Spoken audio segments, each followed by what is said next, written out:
The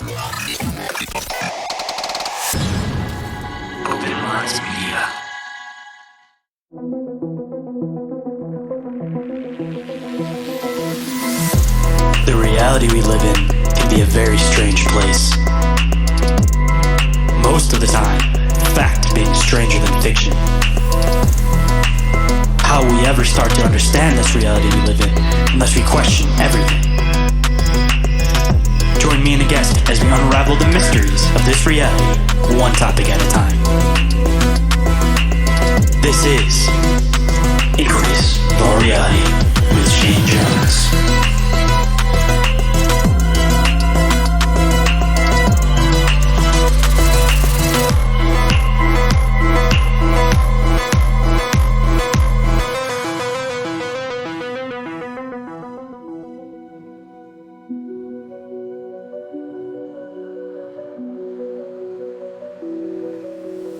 What is up, Inquirers, and welcome to the expanse of deep open-minded conversation.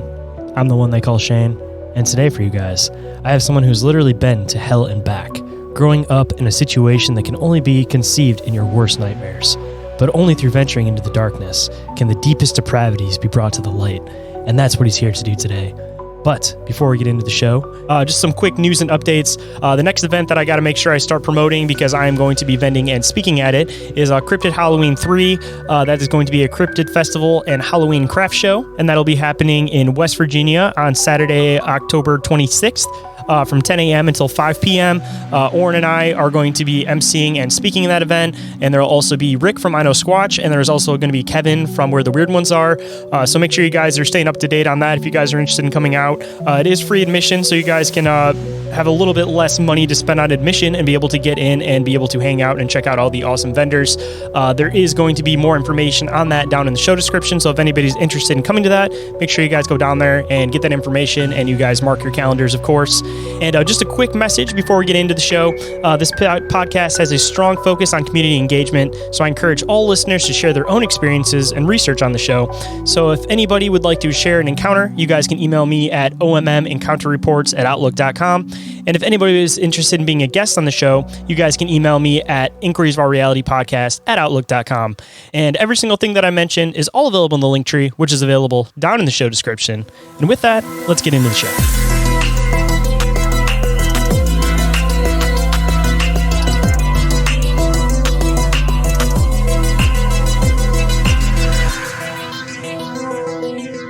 Please welcome to the show, author, international speaker, and consultant, Nathan Reynolds. How's it going today, man? Man, I am absolutely ferociously pumped up to be here with you. You know, you and I just had a great pre-show show, so I couldn't be more excited now. You know it's going to be a good show if you spend an hour before you even actually end up starting to record, just having a great conversation. But usually when you end up doing that, it's like, man, I wish I would have hit record already. But it kind of lays the groundwork a little bit, though. It kind of gives you a feel of the other person, and it kind of gives you a good, better angle to come in at. Because a lot of the time, man, you hop right into the show. It has this cold start feel to it. But if you've been talking for a bit, it just naturally comes in a lot better, in my opinion. Absolutely. Well, and it gave me a totally different understanding of kind of where you're coming from, and those of you guys that have been listening on his show for a while. You know, Shane and I were talking dictionaries and identity, and it was like, bro, I get pumped up when somebody starts pulling like classic works of literature off of a shelf in like arm's reach distance, and I'm like, oh, it's gonna be spicy tonight. So I am stoked for the show. So I guess a good spot to start, because of course we could probably get into some literature, because of course you are an author too. We can at least dive into your book a little bit. But for anybody that may not be familiar with who you are, what you do, before we get into your story and everything, why don't you let the listeners know a little bit about yourself and a little bit about what you do. Yeah, absolutely. Well, you know, I am currently, yes, an author for certain. That has been a big trajectory of my life. A lot of what I do, though, now is audio content, visual content. I love to do audiobooks, one of my big passions. And speaking engagements, too, man. I get fired up to have opportunities to try to Bro, pump people up for a love of the truth and a willingness to come out and speak the truth. I have a deep love and connection with whistleblower community and people that are coming out who are survivors of intense, horrific, ritualistic abuse on one side of it, and others that are just survivors of the mundane monotony of every Monday through Friday life that has crucified vast majorities of people into a comfortable, quiet existence, you know? And so I have a deep passion for trying to get people to come out of the shadows of, man, corporatized fear that has been indoctrinated to so many people over the years. But I wrote a book which is called Snatched from the Flames, and I talked about my journey of coming out of a criminal organization, a multi-generational criminal family that was wholly committed to facilitating the hidden hand agenda of the Jesuits and of the dark order of, I mean, snake eaters, bro. These are people that are Brotherhood of the Snake in no uncertain terms. And so it gave me a really different perspective on what the world really was. And it took me, as ridiculous as it sounds, it took me decades of my life before I recognized how radically evil my childhood was and my upbringing was, and how skewed and perverse the perspective was that I was raised with. But that really didn't come for me until I was in my 20s and married a woman who was completely outside of the normal realm of my family's upbringing. And her and I ended up having the most dangerous thing in the world that a husband and wife can have, you know, like conversations. Like we turned off the television and started looking each other in the face. Like, you know, back when you're dating and you're all like in love and you talk to each other for endless hours and you're like, I just want to talk to you forever. And then like you go through the suck of life and you get stuck in the rat race and you're just like, you forget everything. You're just depressed and miserable and just getting drunk and watching Jersey Shore because like, why bother? You know, like it was that phase in our life, and we like turned off the television, Netflix, whatever version of it you guys are watching today. And we just started talking to each other.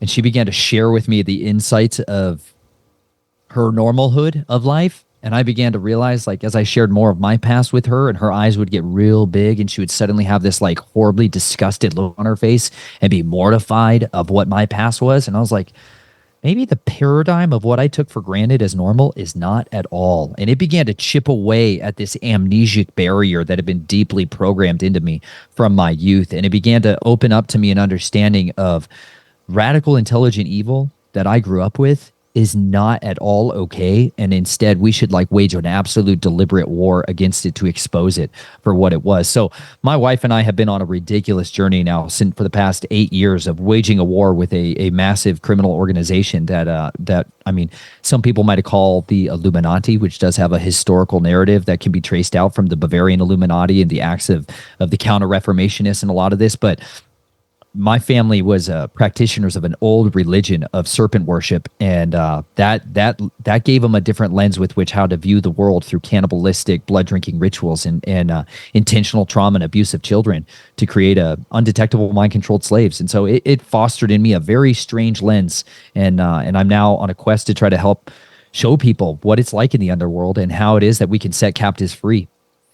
Man, diving into your story, I definitely want to kind of get back to the beginning and kind of move our way through it a little bit. But I've talked to a lot of people on the show, and it seems like when it comes to a lot of this stuff that people kind of take as a cult, there's like two sides to the coin to this stuff. That, you know, when you have all these rituals going on, there could definitely be the magical, the spiritual side to it. But on the other side too, at least from the people that kind of see things a little bit more, I guess for lack of a better term, like less spiritual, there is still this connection where it seems like it's this very deep psychological understanding of how to break somebody down in order to manipulate them into doing whatever you want them to do. And one of the people that I had come on a long time ago, she was one of the people that was taken into like the MK Ultra program, and she was essentially used as like a honeypot. And most people, when they hear MK Ultra, they kind of have this idea of all this like occult stuff that's going on with it. And there definitely was the occult side of it, but at least from like her perspective, it seemed like, again, it was this master understanding of psychology to break somebody down to a point where you can manipulate them into doing whatever you want them to do. But the trick to it is, and the hard part, like what you dealt with as a kid, is that when you don't know anything different, it's a lot easier to break people into that paradigm, into thinking exactly how you want them to do. And one of the biggest fears for those people is having them have exposure to people who haven't dealt with those things in their past, because as soon as they start noticing that other people don't grow up like that, that's when the paradigm starts shattering. And it seems like, especially in your case, that's when you end up becoming like one of the most dangerous weapons, is when you have an understanding of their ideology, but you see the other side of everything, where you can start to understand that it's all indoctrination. And again, when you can start using their own words against them, you know, you started off as one of their best assets, and you end up becoming one of their absolute worst enemies at that point. That's brilliantly articulated, you know, and there is a, you know, there's the old religion side of the equation, you know, that generational families, like people that believed they had the blue bloods, the divine right to rule that was dispensed to them through their heraldry, through their genealogies. Like that's like an actual real religious right that many of them believed. They were descendants of the old gods, you know. On the other side of it, the practical knowledge side, like the actual equation, systemic, I mean, we would call it sciences side of the equation, the hard sciences sides of how to shatter an identity and then take control of an individual through psychological manipulation. Like the rendering of psychology as we get it today, like that's the study of the soul being your mind, your will, your emotions, your intellect, your passions. You know, that's the region of where so much of the real hardwired manipulation takes place.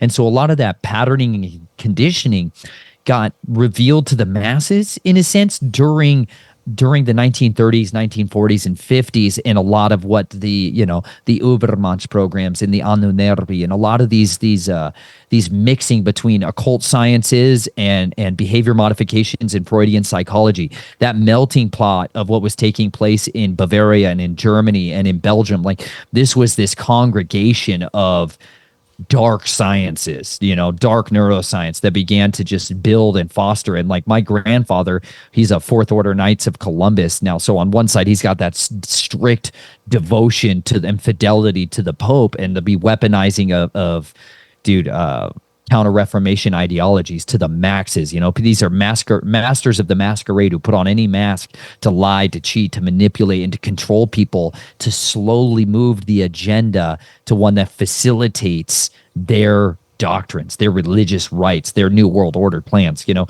But on the other side is he was a progenitor, someone who carried forward that behavior modification sciences from Nazi Germany, from Poland in particularity.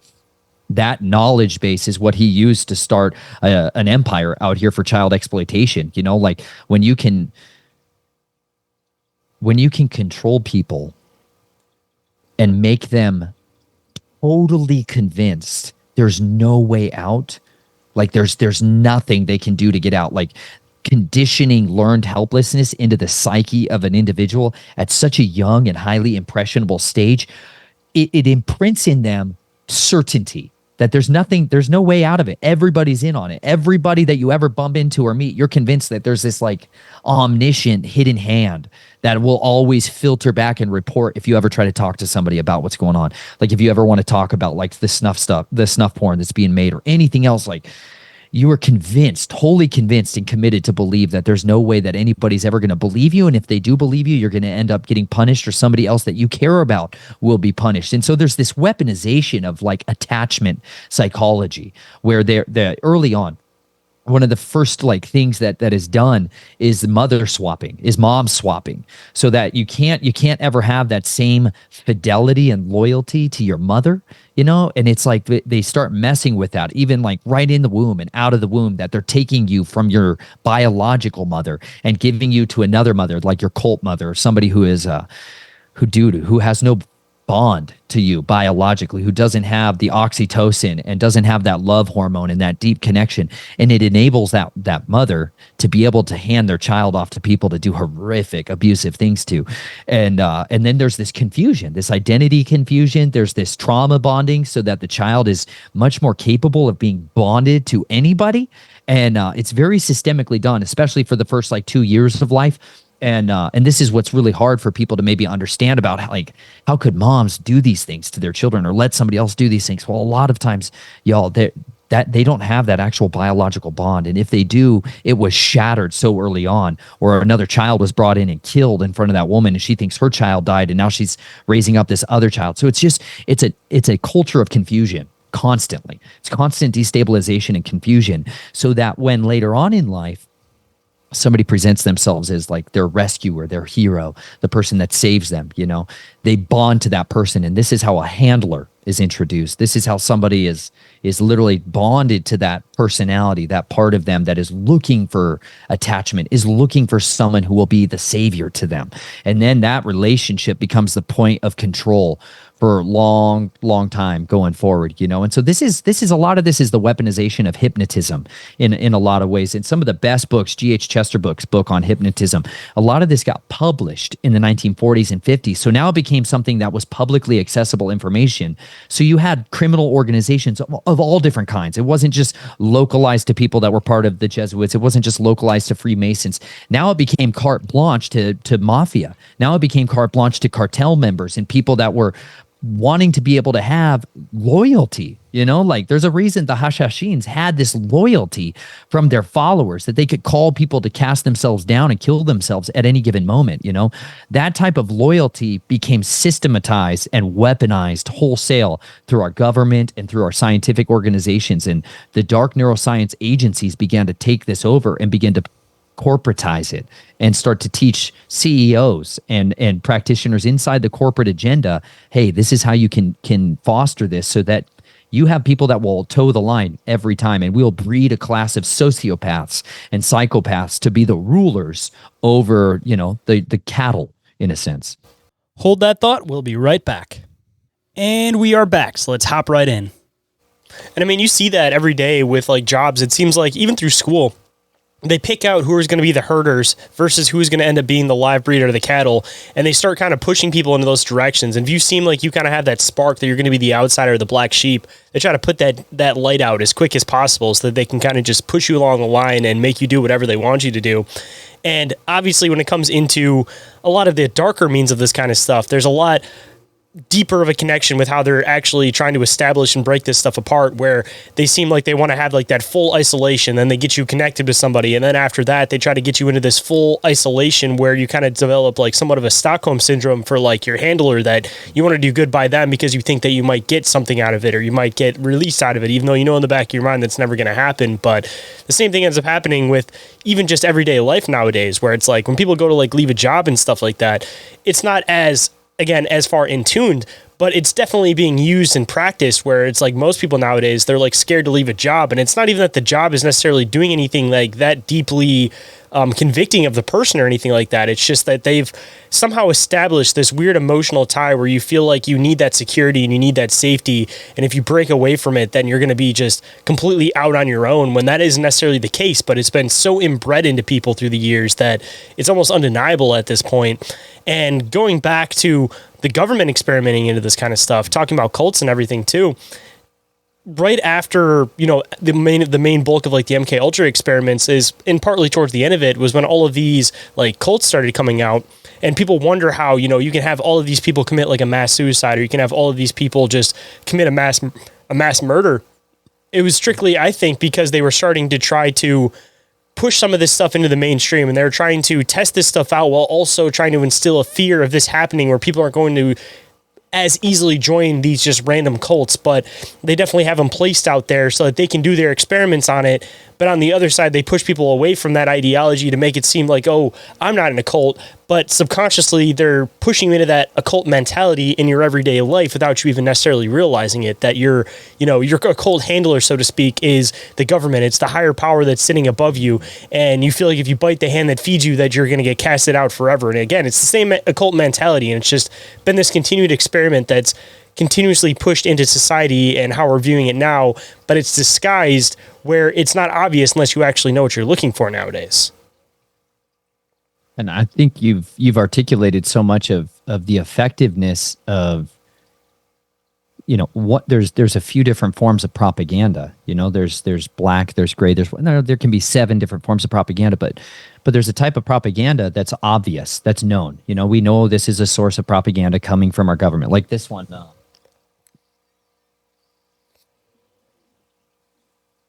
I love thrift store hunting, man. This is Russian posters of World War One. You know, this is an incredible little book that is, you know, the beginning of it's in English, but you get to see, you know, this would be their forms of propaganda that was weaponized and utilized in the fomenting and the cultivation of World War One. Like how were they representing St. George. You see, this is like an iconography one of St. George slaying the dragon, right? This has been an invocation that's been brought up generationally for centuries, millennia, about the rider on the horse who slays the dragon, and what this communicates to individuals. But propaganda can come. See, there's so much of it in here. Anyways, I can't get lost in that one. I'll be lost in dragon slaying all freaking night if we go down that road, bro. See, dude, but I'm just saying, like, this book is so, I love these books, dude, because you're like, why is this ethos infecting in the same region? But whole other thing to get into on that. But either way, it's like, symbolic. It's the white horse destroying the evil. It's destroying evil. It's been there forever, man. It's hardwired into it. But but like the cause of the effectiveness of why we need critical infrastructure, the employees behind the science, the workers behind the things, like how propaganda is used. This is like a very obvious one that the government is putting out there. Like in the United States, it's like Rosie the Riveter, like we can do this, and like why that's a basic form of propaganda. But then there's gray and then there's black, which is like questionable sources. And then where the source is not known. And in fact, the source is trying to weaponize propaganda. Edward Bernays, I don't have his book right here. Edward Bernays' book on propaganda is one of the most fundamental things I try to tell people, man. It's a 126 page book that you can read and give yourself some intellectual self-defense from that onslaught of how every form of communication that we have today is being used to drive an agenda. Whether or not people are overt with that, people are trying to sell you on something. Doesn't mean that's wrong. They're trying to add value. Some of them are trying to add value to your life and sell you on truth. Others are trying to sell you on deception. Others are they're intentionally there to do psychological operations against the population to control them and drive them in a specific agenda so that they'll be more capable of following commands, following orders. Like one of my favorite books, which is called The Underground History of American Education by John Taylor Gatto, a man named Richard Grove, did a 5-hour documentary by the same name that you guys can watch, which goes through the history of our education system from about the mid 1800s to today, and why they modeled it after the Prussian system, and which modeled it after the caste system, the Brahmin caste system, so that you have that untouchable class, and then you have these layers of society, and why we're reinforcing every child is supposed to stay in their class, in their class, in their class. So you can have those custodians, so you can have the Mandarin class, that other kind of managerial level. But like, I was raised in a society, in a family that was shadow workers, that was people that operated from anonymity, that true power and true power and wealth came from the phone book, not to the bank account. That literally wealth was something that could come and go instantaneously. Because understand, secret societies and people that are practicing these dark rites and rituals, they occasionally have to go deep underground because they hunt them down, and a society as a whole gets fed up with it, and they're like, listen, we're going to execute anyone who's a Jesuit in here. Like Nicaragua did this recently, bro. They literally banned the Jesuits and seized all their assets, and collectively in the entire country. And this is something that people have understand. Like, we got a bunch of agents, saboteurs, provocateurs in our country. We should lock that down and stop it, and it's highly effective. So these cultures, these secret societies, they would go underground. And so when you do that, like, you might lose all of your wealth, but they understood that the phone book, hey, at any time I need to call in a favor, it would be far more valuable if I could call in a favor, and that you would go ahead and get me back into a position of power under an alias, under a different name. And that's what so often happens with these shapeshifters, is they can put on the Nazi hat one day because that's obviously most popular and where the financing from Ford and Disney is coming from. So let's go down that road. But then if they got to put on the chameleon hat and become an operator at NASA, they're more than facilitated to be able to do that their fidelity and their loyalty is to the United States government. But we are caught up in a war between psychological operatives who are very, very good at intellectual deception. And the more we can arm ourselves with like firsthand documentation, like you were talking about with cults and why people are caught up in cult mentality and cult mind, hive mind think, dude, it's because they've been programmed to, and now the effectiveness of these black mirrors and these acoustic waves that are blasting people day and night through their shorts or their reels, like, it's a very effective means of programming the subconscious so that there is that bonding to the government, to the state, to a political organization, to an anti-political organization. And by doing that, we're shattering the identity of a culture that 200 years ago, people used to still gather around fires and have days of dancing and feasting together and having relationships with their neighbors because they genuinely understood what it was like to get caught in a severe snowstorm and be dependent upon your neighbor to take you and give you shelter or watch out for you and help you and look after your family. But that identity has been stripped away so effectively that many people are literally at the whims of Amazon to bring them what they need, at Netflix to bring them what they desire. And we're losing the sense of humanity every day more and more. Ain't that the truth, man? And one thing that I've kind of noticed too, when it starts coming into this like mentality of we got to show you the complete extreme of something, and just kind of referring more so to the cult thing. You know, back in the 60s, they show you the complete extreme of this is what you don't want to become. This is what you don't want to be, so that people see that and they're like, oh, wow, we got to go completely the other direction. And then as soon as they go the other direction, the person that is in the other direction that's saying, come here, I'll show you safety away from all of this.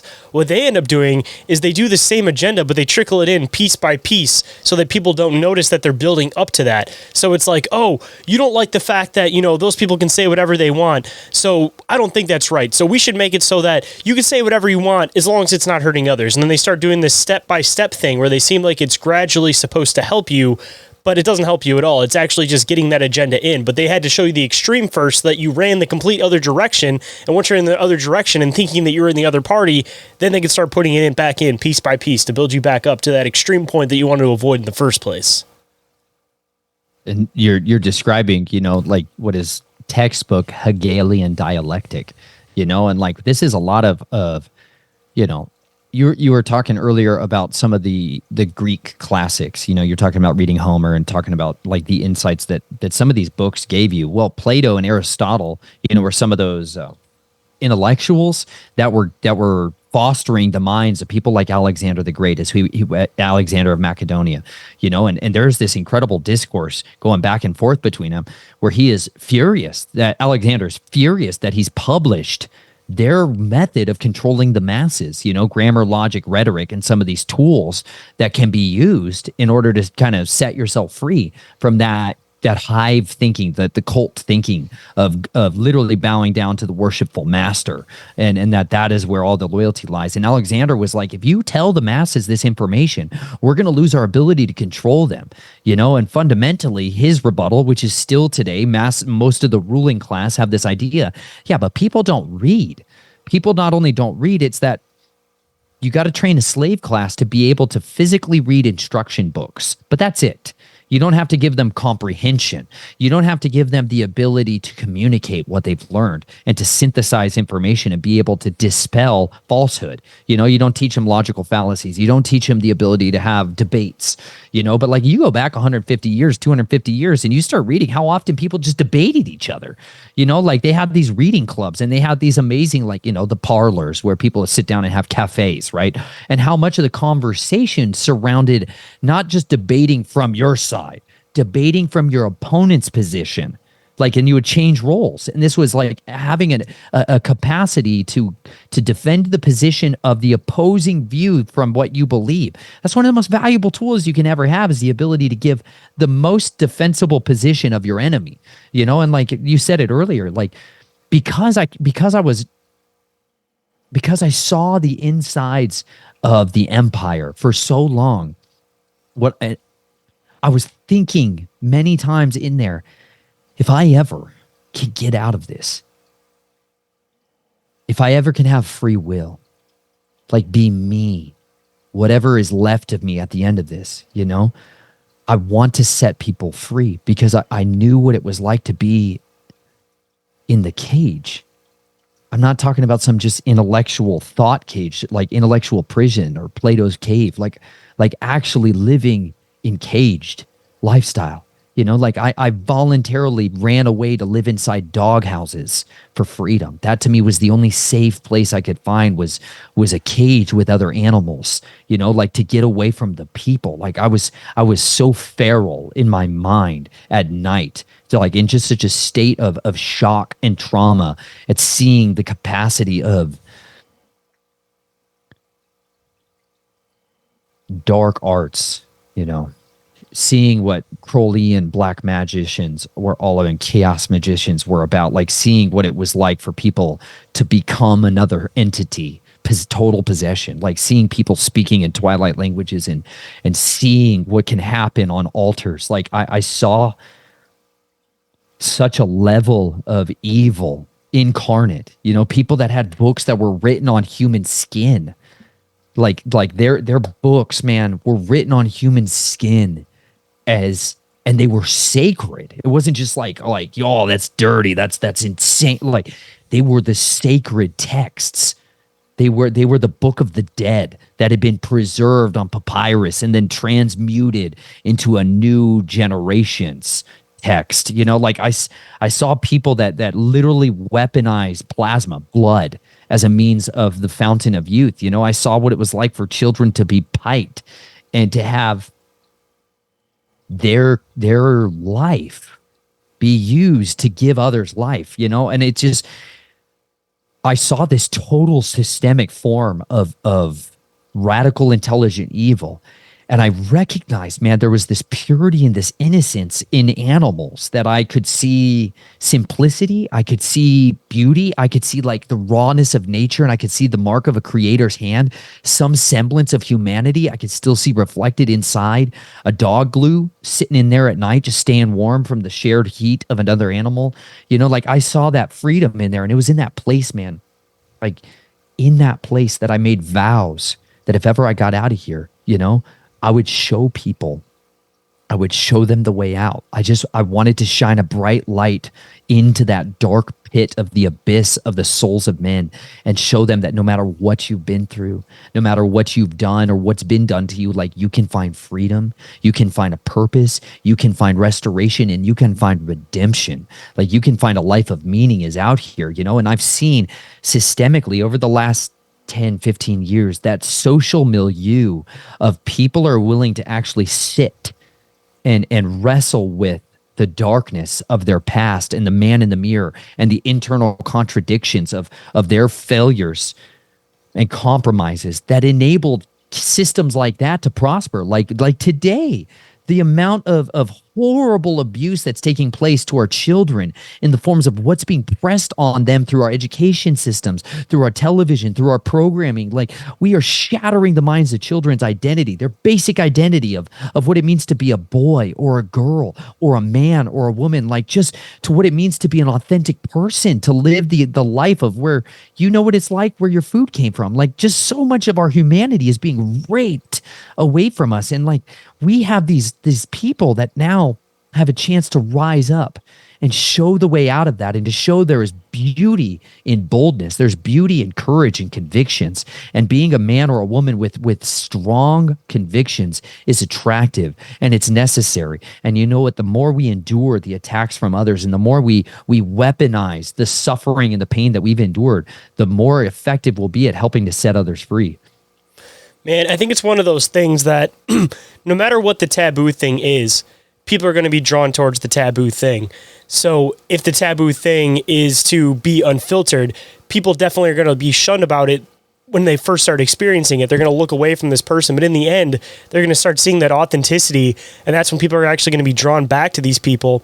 And kind of make a comment about something you mentioned a little bit earlier, talking about how people can't necessarily have these debates, and they kind of try to attack people's intelligence, and people don't really read anymore. One thing that I feel like I've kind of noticed as far as like school goes is that they do this thing where they have you reading books that people are very comfortable with. And all of a sudden one day they flip you over into reading Shakespeare. They flip you into reading these like very intricately worded books.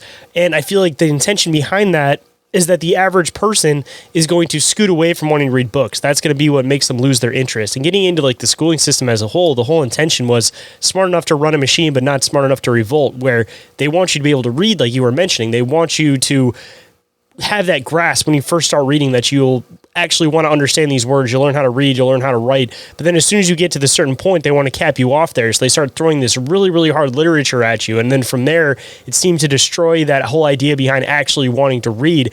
And of course, the people that push past that, those are the people that they kind of push on to the next tier, the next class, as you were kind of mentioning before. Those are the people that end up becoming like management, whatever. But they just try to use a different tool to later on learn how to manipulate those people into also having them under a thumb. And it goes back into that analogy of, there's the birds on the wire sitting in multiple layers. The one on the top doesn't have any shit on it, but as it goes down the line, the next one just shits on the next one, shits on the next one. And people don't realize, they think they're at the top of that chain, but realistically they're somewhere in the middle. But they manipulate them and trick them into thinking they're on the top of the chain so that they'll shit on the people below them, not realizing they're getting shit on just as much as the people below them. Or they're just getting it from a higher source so that they feel like they're higher up as they're doing this, and then they're more willing to deal with it in the process. Dude, brilliant analogy. Stinking savage, bro. I love readers. You guys pull the best metaphors. Man, I talk to a lot of different people, and so I am delighted. I am delighted to get to make your acquaintance through this episode. Seriously. Hold that thought. We'll be right back.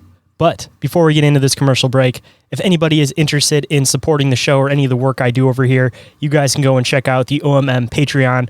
Over there is 7-day free trials available for all of the tiers, and it is constantly updating with new shows and different stuff going on. You guys can also go and check out the OMM merch store, constantly getting updated with new designs, not just pertaining to the podcast themselves, but also cryptid, paranormal, and extraterrestrial related designs. And the third way you guys can support the show, if you guys think I deserve it, is that you guys can leave a 5-star review or rating for the show on iTunes or Spotify. And if you guys leave a 5-star review, of course, I will read on the show and give you guys a big shout out. Now let's get to the commercial break so we can hop back in the show. And we are back. So let's hop right in. As you were saying that, man, it reminded me of I spent basically, so I went into the United States military. My path of my way I fought that war initially was a lot of bloodshed and the arts of silent killing.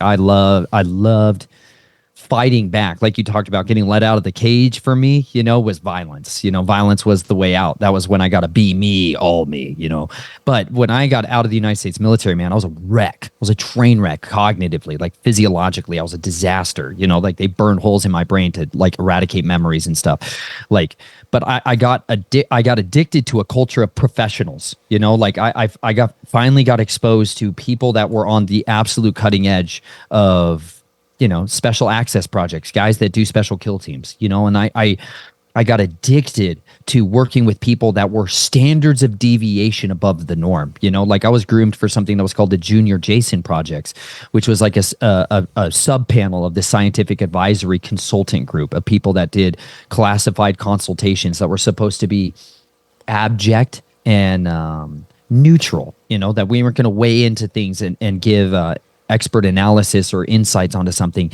with a political agenda, with any type of military or ideological agenda, just neutral consultations.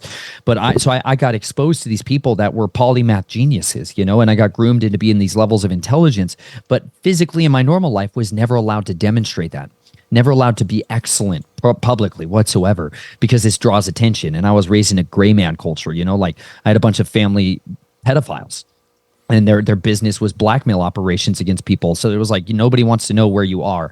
You can't be seen, can't be noticed, or anything like that. And by the time I got out of the United States Army, though, and I had finally had the experience of exceptional minds, like physically masters of their body, physically exceptional beyond people's wildest imaginations, of proficiency of actions, like flow states that are dialed in to almost magical levels, and then I got dumped in freshman college class, psychology class, and seeing the debasement of society, like getting to see like what the bottom rungs of society could kind of come down to. And I spent it took me 5 years, but I got my degree in psychology because I was like on this desperate quest to heal myself, to restore my brain. I had traumatic brain injuries, and I had so much retrograde amnesia. Like I couldn't remember anything about anything. I couldn't remember people's names. I couldn't remember to shower. I could hardly walk. I lost a lot of my vision, color skews, like I was a wreck, bro. And I ended up spending a lot of time in 12-step sobriety programs and working in addictions counseling and working in residential facilities, mental health facilities for youth from 6 years old to 18 years old, and as a case manager in mental health units, and ultimately as a wilderness counselor up in the mountains at nearly 9,000 feet of elevation in Colorado. And I got this love for people that are deep in the addiction side of the equation, because I wrestled my whole life with severe addictions to substances, to sexual things, and to violence. That was like, those were the primal urges more so than anything. The three most primal urges. Totally. And like when you get exposed to sexuality at like from your earliest memories on, and killing from your earliest memories on, like you don't have a paradigm of normal with the rest of the creatures walking around as human things out there. And so like your extremity of adrenaline dump is so twisted at that point in life. Like I literally had to find ways of doing extreme everything. You know, I did shallow diving as my fun back time, you know, like diving into creeks as shallow diving as a way to like get my heart rate up and try to get a rush, you know, because I got off of all the drugs that they put me on, and I had a sober physical body, but I needed something to get my heart rate up, you know. And so I was in this community of people that were obviously wrestling with addictions in all kinds of different levels. And I got to experience in a lot of the Christian community. That was kind of what took me in a lot of ways, was one that had a big outreach for homeless and for people that had severe mental health and chronic pain and marriage issues, divorce, people that were train wrecks, bro. And anyways, I got involved in a lot of the nitty gritty gutter fighting of ministry, and it gave me a home. It gave me a purpose and a zealousness and a passion.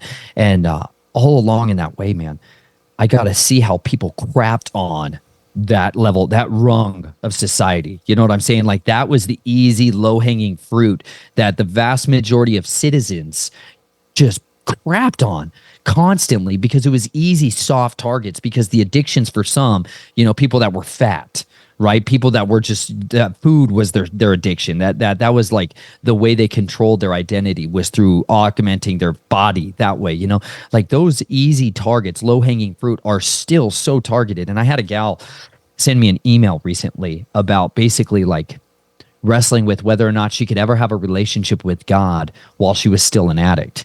You know, and like how she's basically been told her whole life, until she gets the aha moment and gets sober, God will never love her.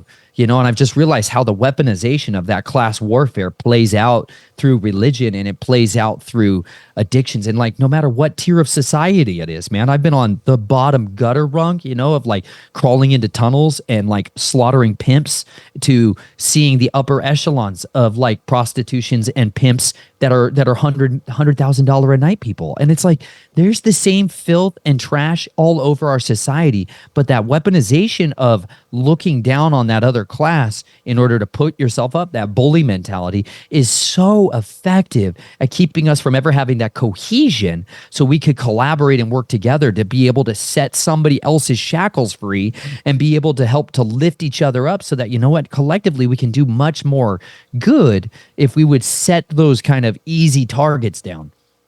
And man, it's so instilled in people nowadays that everybody feels like there needs to be their place in society. They need to be in this exact place at this exact time. And it's just this mentality too of everybody's okay with where they're at because they feel like there's somebody below them and they feel like there's somebody above them. And as long as you're not on the bottom rung, you're doing okay in life. And that's kind of like this idea that they've instilled in everybody, where people don't necessarily want to grasp for the next level up because they just become comfortable at the level that they're at because they're not at the bottom. And that's all that really matters to most people, it seems, nowadays. And again, part of it's just a manipulation through culture that people don't feel like they can make it to the next level. They don't feel like they can do whatever, but it's also because they've also manipulated people into thinking, again, wealth is just about money. It's not about experience. It's not about having conversations with people. It's not about all of this. So then people have this whole idea that their entire life and their entire purpose in life is to grind, not realizing that more often than not, especially with today's society, it kind of keeps people somewhat in the same place, and you don't ever build anything for yourself, and you spend your entire life building something for somebody else and never doing anything for yourself, and you never end up feeling fulfilled, and you just live this continuous cycle of just feeling depressed and never feeling like you can get anywhere because, again, you're not doing anything for yourself. You're doing something for somebody else, and they lose touch from passions, because as soon as people start developing passions, that's when they start getting into this whole other level of learning how to communicate, learning how to do this, learning how to do that. But they try to keep you so preoccupied that you continuously are building somebody else's cause and you never end up building up your own cause. So well said. You know, they've made a lot of people effective brick builders in Babylon. You know, Exactly. That's kind of how I've seen it be. You know, my wife's paradigm for that got shifted. She was a RN, a residential nurse, you know, at all kinds of different places, but like an ICU step down and a trauma recovery unit and post-operational surgical unit. And so she got to experience how, while she was in it, was like critically needed, you know, like, oh, we need you here. We need you here so badly. But then they began to force this agenda. There was a beta test rollout program of you wear the mask and if, as like punishment if you don't take the shot. That was like a major rollout that they weaponized and tested out in Colorado. And a lot of the healthcare industry was like, you know, we're going to put the star on you if you're not going to follow and comply. You know, that stuff was beta tested a long time before it had its big rollout. You know, like you gotta understand, human experimentation was authorized against United States soldiers and against prisoners back in the mid 90s. You know, and so much of these agendas and these test programs, they go out through the prison system, you know, and then they go out through the military system, and that's where so much of these maybe non-elected rulers are able to have carte blanche at doing human experimentation on people in a closed culture society, in a secretive organization. And then that stuff gets rolled out a lot of times through government workers, you know, like that's the first responders, the EMS system of doctors, medical workers, and first responders. That's where that next layer of it is kind of rolled out and instituted as a whole, because our culture has been conditioned to worship them as our heroes, to worship the police, to worship, at least in my generations, dude, worship the police, worship the firefighters, worship the soldiers. Like that's where real men were. You know, if you wanted to see real men, that's where they were. You know, you didn't see them as like, you know, like a counselor sitting there desperately trying to help a man wrestle through the trauma from his past. You know, like we didn't, that guy was never exalted as the hero we should be looking to, nor was the philosopher, nor was the guy who was like genuinely weighing down into the trenches and doing homeless ministry and outreach. And like, those things were never highlighted as where real wars were fought, you know. But I have seen some of the most brave and courageous people I have ever known in my life were these intercessors, these people that stood in the gap. And literally, I've got a chapter in here called A Girl Named Suze, where I was back in that doghouse level of my life, living next to the Apache White Mountain Reservation in Arizona, where some of the most horrific experiences of my life and learning the arts of the skinwalkers and going through these horrific rituals. And there was this 13-year-old girl on a school bus who was not afraid of demons. Like she wasn't afraid of legions, and she wasn't afraid of any of these like Twilight languages. So she had a working understanding of her authority as a daughter of the Messiah. Like she had an authority about her that was supernatural. Like she had this conviction and this boldness and this relentless willingness to see me as a child, and not as this scary, terrifying, demonized entity screaming and cussing at her and cursing her and all this stuff. She had this boldness to sit with me and to speak the truth and to love me powerfully inside of a stinking school bus. And meanwhile, I was bouncing around from church to church to church. On the surface, my family were these Pentecostal Christian kind of people, but behind the scenes, you know, they just handed their children off to perverts all the time. But like this little girl showed me convictions that was so dead in the church, that was so rare. Like she could discern spirits so effectively that she could separate the man from his mess, you know. And this is one of the most valuable tools that people can have in our society today, is to, yes, right now we are literally looking at some of the most obvious degradation to morality and society as a whole. People are dressing up as different things, are body augmenting themselves, permanently augmenting themselves to be a different thing entirely. You know, I'm having to sit here and try to articulate to my 8-year-old daughter, like, these people are going to augment themselves with CRISPR technology and transgenetically permanently inject themselves with feline DNA and have slit eyes and reptilian features. Like, I have to prepare my daughter to understand like transhumanism and like the actual epigenetical changes that are going on through genetic experimentation. Like, I literally have to explain this to my daughter, not as some fairy tale thing, as like, that's going to be the norm. that she's going to encounter when she steps out the door growing up throughout her life. And that's something I've got to equip her with. And, if we are not aware of the schemes of the devil, the schemes of radical intelligent evil, we can't navigate the society that's coming our way. And we're going to be taken captive by it, and we will be led astray, And so much of what I enjoy when I get to talk to people like you, and I get to talk to some of these others who are on the front line in that information war, is you guys are accumulating knowledge and you're accumulating understanding and you're applying wisdom to help impart to others the ability to get out of that, to the broad way of destruction. I'm glad that you brought it up in the way that you did, because we've kind of been side skirting a little bit around it as far as like your experiences growing up. You've kind of mentioned a few of them, but as far as like you were kind of mentioning with the InfoWar, I feel like one of the best things to do is to try to bring the evil to the light. And a lot of the time it's people coming through and sharing their experiences dealing with the dark side of society, because a lot of people hear about it, they hear whispers about it, but they don't actually get like a full grasp or view of what's actually happening in the shadows. And a lot of the time people have this stuff kind of happen to them and they won't even necessarily be aware of it because they haven't actually made the connection between other people going through some of these similar experiences. So that being said, of course, as long as you're okay with sharing it, I know, like I said, you've kind of side skirted a little bit through some of your experiences, but if you have some type of like a chronological idea of some of like the more prolific events that had happened to you growing up that kind of pushed you down the path that you did and made you see the things that you did, maybe it can kind of help people come out and share some of their own experiences. But wherever you want to start, if you're willing to share those experiences, I'd love to dive into a little bit more of the darker side of what you'd experienced as a kid to try to, again, bring this stuff to the light. We will be right back after this brief commercial break. But just a quick reminder, if you guys want to stay up to date on the show, you guys can always go and follow Inquiries of Our Reality and Open Minds Media on Instagram, Facebook, Discord, YouTube, and TikTok. Now feel free to fast forward through these commercials so we can hop right back into the show. And we are back, so let's get back to it. Be super explicit with it. My family ran a child exploitation, a child abuse, pedophilia ring down in Lake Havasu City, Arizona. And there was back-end products on all different sides of that. So on one side, there was this religious rites and orders that were facilitated out of this place, out of predominantly Our Lady of the Lake Catholic Church down there, and the Knights of Columbus, who organized that. And the main building and the foundation of a lot of that city of Lake Havasu City was built by C.V. Wood, a guy who is one of the main architects of Disneyland out in California, partnered with a guy, Robert P. McCulloch, to build a pleasure island, a literal sovereign territory for the city-state, a self-sovereign territory called the City of London. It's a separate legal entity. It's like the Vatican City. It's its own legal entity, a sovereign nation state. Well, they purchased and built out an acre of that and brought in the literal London Bridge, where they'd used for mass rituals and inurement, where they would slaughter children and bury them inside the walls, or bury them alive, children, women, adults, into the walls of the London Bridge in order to hold it upright.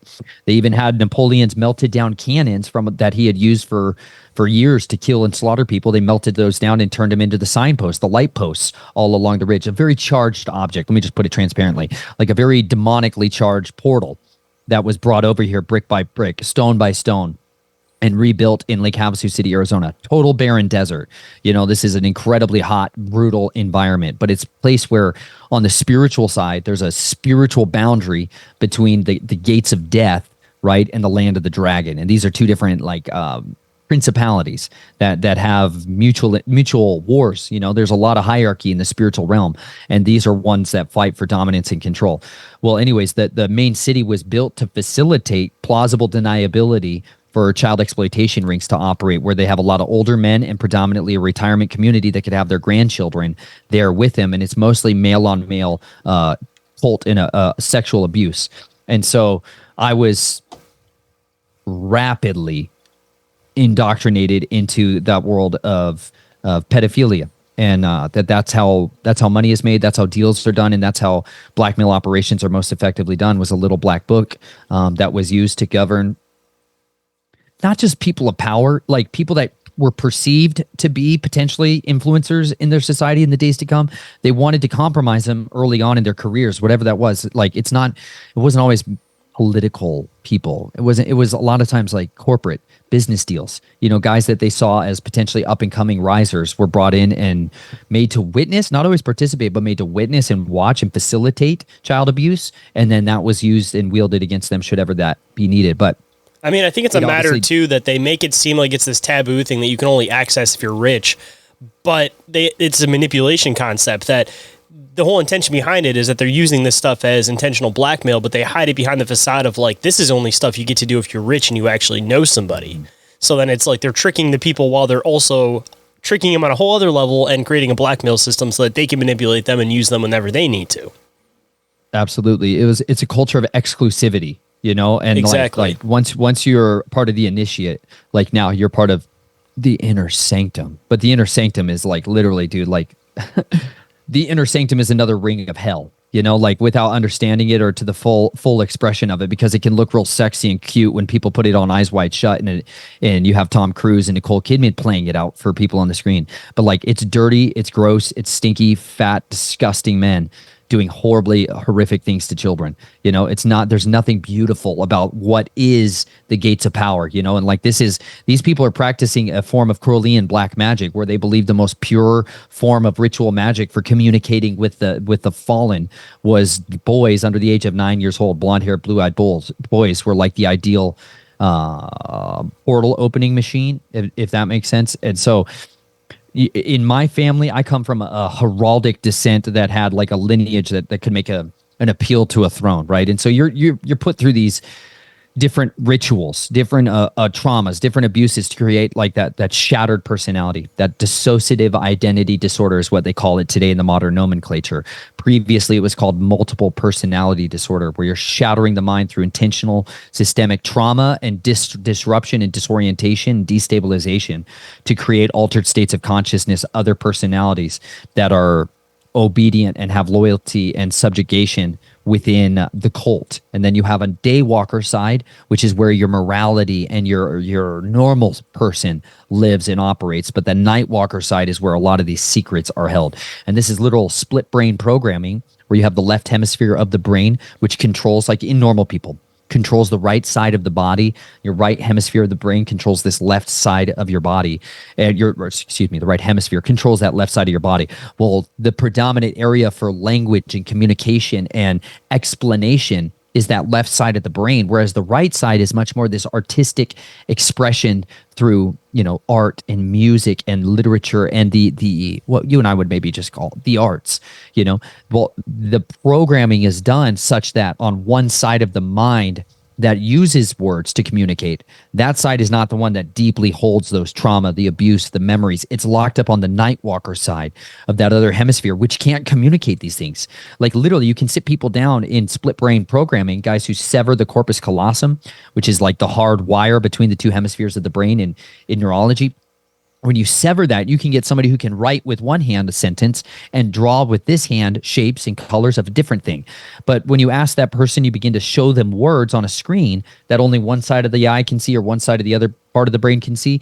They literally, the right side of the brain cannot articulate, communicate, like I saw a house, but it could sit there and draw the house. And so that's like an early introduction to color programming and split brain programming. But this is the type of technology, scientific technology of what was brought forth through a lot of the human experimentation that was done in not just the concentration camps, but a lot of the dark sciences of what was being practiced in World War II.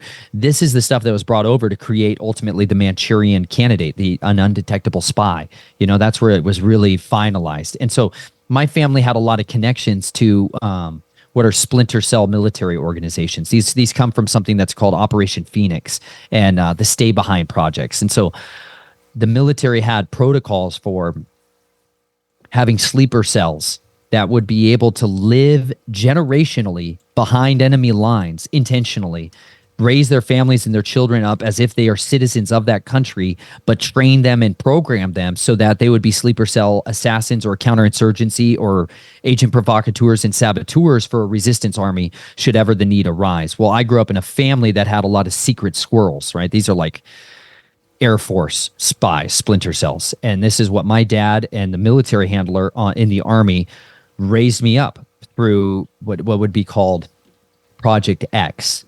this is like assassin training and the arts of silent killing. And so this is the United States military worked with a lot of the SAS and people who train children early on to be able to be capable of being highly effective clandestine operators. And it's not always the art of killing, the art of silent killing, but a lot of times it's also trafficking in information, trafficking in drugs, and then planting evidence on other people, incriminating evidence, setting people up for fall downs. And so a lot of the tradecraft of spycraft came into my life at those early ages, and I was trafficked around the country and taught how to kill, and taught how to use poisons, and taught how to make it look like accidental deaths. Predominantly, like it was very rarely in the overall overarching scheme of things. It was a lot less blade work and a lot more like I don't want to say necessarily like assassin, but I mean, it's pure assassination, but you have to set it up in a certain way. Like you got to give somebody hensbane, like you have to give them a specific type of toxin. Like a lot of it, dude, nicotine, like it seems ridiculous. Like I'll just tell you, okay. Nicotine is one of the most effective ways to kill other people without it being detected readily on a normal autopsy. Same thing with barbiturates. You get somebody who has already a known predilection towards alcohol. You make sure that they get drunk, and then you give them a very high dose of morphine, or you give them a high dose of a barbiturate, and it makes it look like they died of natural causes. Makes it look like maybe they died of a drug or an alcohol overdose. But this is something that's what you could say plausibly deniable. And so like all this like tradecraft comes from the third hand, the hidden hand that the United States government authorized with Title 50 for clandestine services, a paramilitary force through things like you and I would talk about as the CIA or this, the other handles of the State Department. But these operations pushing people out of buildings, very rarely car accidents. I know that's like people think of a lot as like the main way that people are killed clandestinely, but they're unreliable, as are firearms. They tend to be very unreliable unless you get very specific central nervous system shots. But so the weaponization of nicotine is highly effective because it's readily sourced. It's something that's readily available and you can use it. Whereas something like today, morphine is something that's harder to get your hands on and to be able to use. But it's nowadays they just play the mental illness card, and then they try to put them in a scenario where they look like they jumped off a bridge or they fell out of their window or they overdosed. Like the detectives seem to do more often than not nowadays is they play on the whole depression mental illness card, because no questions can be asked, because then it becomes like, oh, that person had mental illness or depression and you're trying to pick at it more than it needs to be picked at. Like it's almost like it protects itself if you put it under that category, because less questions are asked in the first place. Yeah, and that's building out a scenario that allows most people through that weaponization of information to tune it out, right? Oh, they were crazy, they were bipolar, or they had a history of mental illness in their family, right? All of like the real weaponization of anything has been the DSM-5, the DSM-4, like the Diagnostic Statistical Manual that's used to create the mental health disorders that we call. Like this is literally one of the most effective tools for this kingdom, because it creates a culture where we can literally diagnose somebody with something and then take all their rights away. We can take away their ability for their neighbors to see them as an actual authentic person. But that weaponization of maybe the after effects of how killing was done, like there's this, for me, I needed evidence that somebody was a pedophile or somebody that covered up those crimes. That cranked my gears. Like I wanted justice. I wanted to stomp these people out. I wanted to cut their throats and stab them in the kidneys and watch them slowly lose their life. I wanted intimate killing acts to be able to execute violent justice against perverts. That was like, for me, what cranked my gears more than anything, because I'd seen so much of it.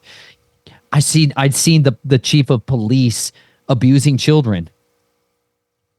Forever ruins your ability of justice. Like it perverts your ability to think that you're ever going to find justice. Like I didn't grow up in a family that called 911. You know what I'm saying? Like I grew up in a family that dealt with things in the family. Like it was very different. We were fixers for a lot of people. And when they had assets out of containment, that's what I was going after to start hunting. But when my family moved up to the Colorado Springs area so that I could get connected with the Air Force and a lot of the underground operations teams of what is NORAD today. Now is maybe thrown into the Space Force nomenclature, but Schriever Air Force Base and Peterson Air Force Base and Cheyenne Mountain. Colorado Springs is the military. Understand that if there ever is major cataclysms of any kind, Denver, Colorado Springs, Colorado is the relocation capital of the United States. That's where it will actually move to in the events of that. And that's under a project that's called the Continuity of Government. And so that's where my family moved, because that's where a lot of these clandestine operations teams operated out of. And I got groomed and fostered to be inside that underworld for a lot of years of my life. And it led me into seeing the military industrial complex on a totally different scale, because I got to go after and investigate corrupt soldiers. I got to go after and track down people that were involved in human trafficking and that were utilizing Air Force bases, that were utilizing military hardware in order to do that. And so the military has to investigate trained murderers, like the Defense Intelligence Agency and the Army Counterintelligence Agencies. They go after people that every one of them is a trained murderer. So they utilize different clandestine measures, and they have what it was called find, fix, and finish operations, where you get a dossier on another soldier, and when you can substantiate the claims of the evidences that's put there forth, that this person is involved in this, because of the nature of the individuals, perhaps their clearances, perhaps the sensitive information of what they're a part of, or perhaps the potential for political blowback, the military would authorize what is called democide or fratricide, where you are allowed to be judge, jury, and executioner and eliminate this target with full prejudice, so that this is not going to come back on them and they're going to have to not deal with the ramifications of that. And so I began to operate inside these teams. One of them was called the Lobos team, which that was their job, was to investigate these corrupt individuals and then eliminate them very discreetly, so that you mitigated the potential for public embarrassment. When you got a defense contractor who is using his position of classified technology research and shutting down radar stations to traffic children, that's super awkward when you have maybe known about it for years. Like, dude, some of these guys were in the Air Force and they had known about it for years, that this is what the facility was being used for, as in order to create black budget projects. But they needed black gold. They needed money to finance illegal operations, black operations projects. So they've been using human organ trafficking and child trafficking and drug trafficking to facilitate that for millennia.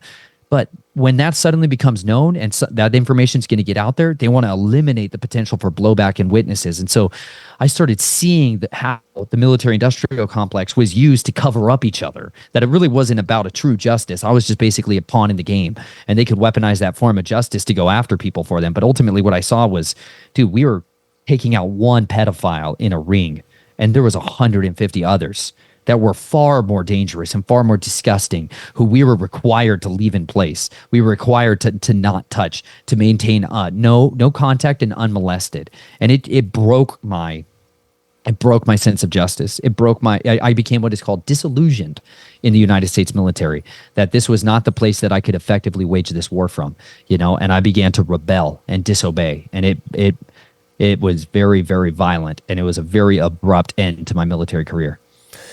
We will be right back after this brief commercial break, so stay tuned. And we are back, so let's hop right in. Random side note, and hopefully this isn't too off-colored of a question, but coming from like a psychological standpoint, obviously there's this huge breakdown with sexuality when they're trying to manipulate people into doing whatever task that they want them to do.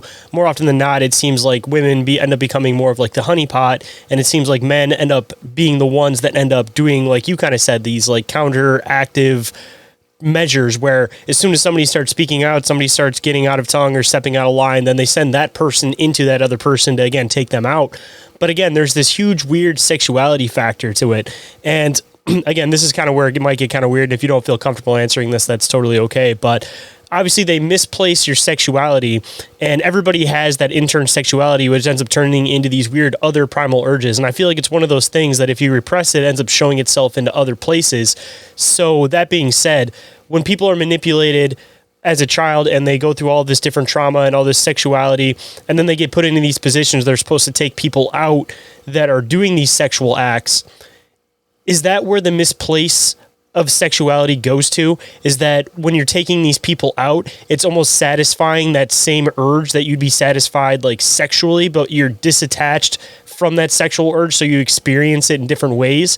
and this is something you see all the time with like a lot of serial killers, is that most of their killings end up becoming something sexual. But I feel like there's this weird connection between the two. And speaking with somebody who's been in that position, have you noticed or felt that there's this, like, again, like your sexuality gets displaced and ends up coming out in the terms of an aggressive act, even if you're not necessarily feeling it as sexual at the time, it gives you that same gratification that like the average person would get from a sexual act? Well, I would have to say I would word it, I would explain it a little differently, that it was more power and control, power and control through the witnessing and being victimized sexually early on. It gives you, it bends you in this desire. Either, yes, you can have people that crosswire to where sexuality and violence becomes interconnected and interwoven, that those two are like actual acts.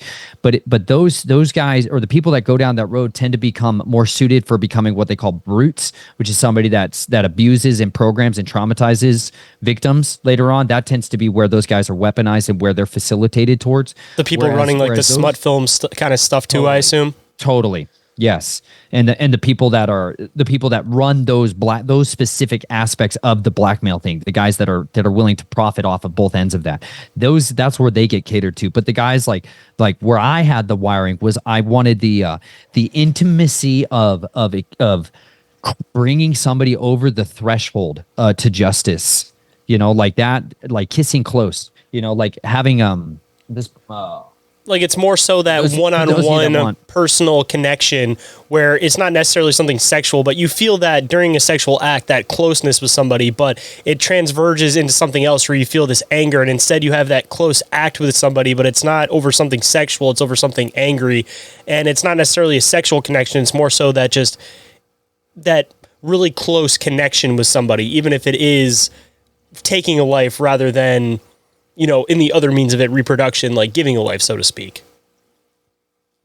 I wouldn't say that for me. Like I would very much describe a separation between those two things, because the primal urges that you're describing there were very separated from me in its entirety, because there was not.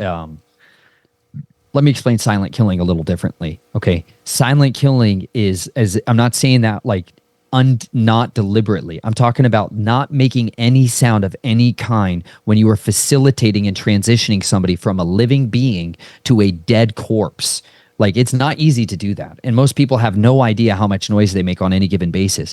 But especially during fight for your lifetimes, it's very difficult to maintain a level of absolute self-control over every aspect of your expression of anything, not even like dominating, like standing after you've totally taken a guy out and I'm the warrior and I growl over you and roar over you and piss on your corpse. None of that. We're talking about something that is absolute, complete, and total self-control, a derivative of precision that comes through needlework. Like when I was taught Silat, okay, which is like a form of a martial arts, like we would sit there. One of my mentors would sit in a room. Okay, and we would have tennis ball, and you start out by learning needlework, dagger work, right? Of pressure points, of central nervous system, of nodes on the body, of places where there's V's and grab points.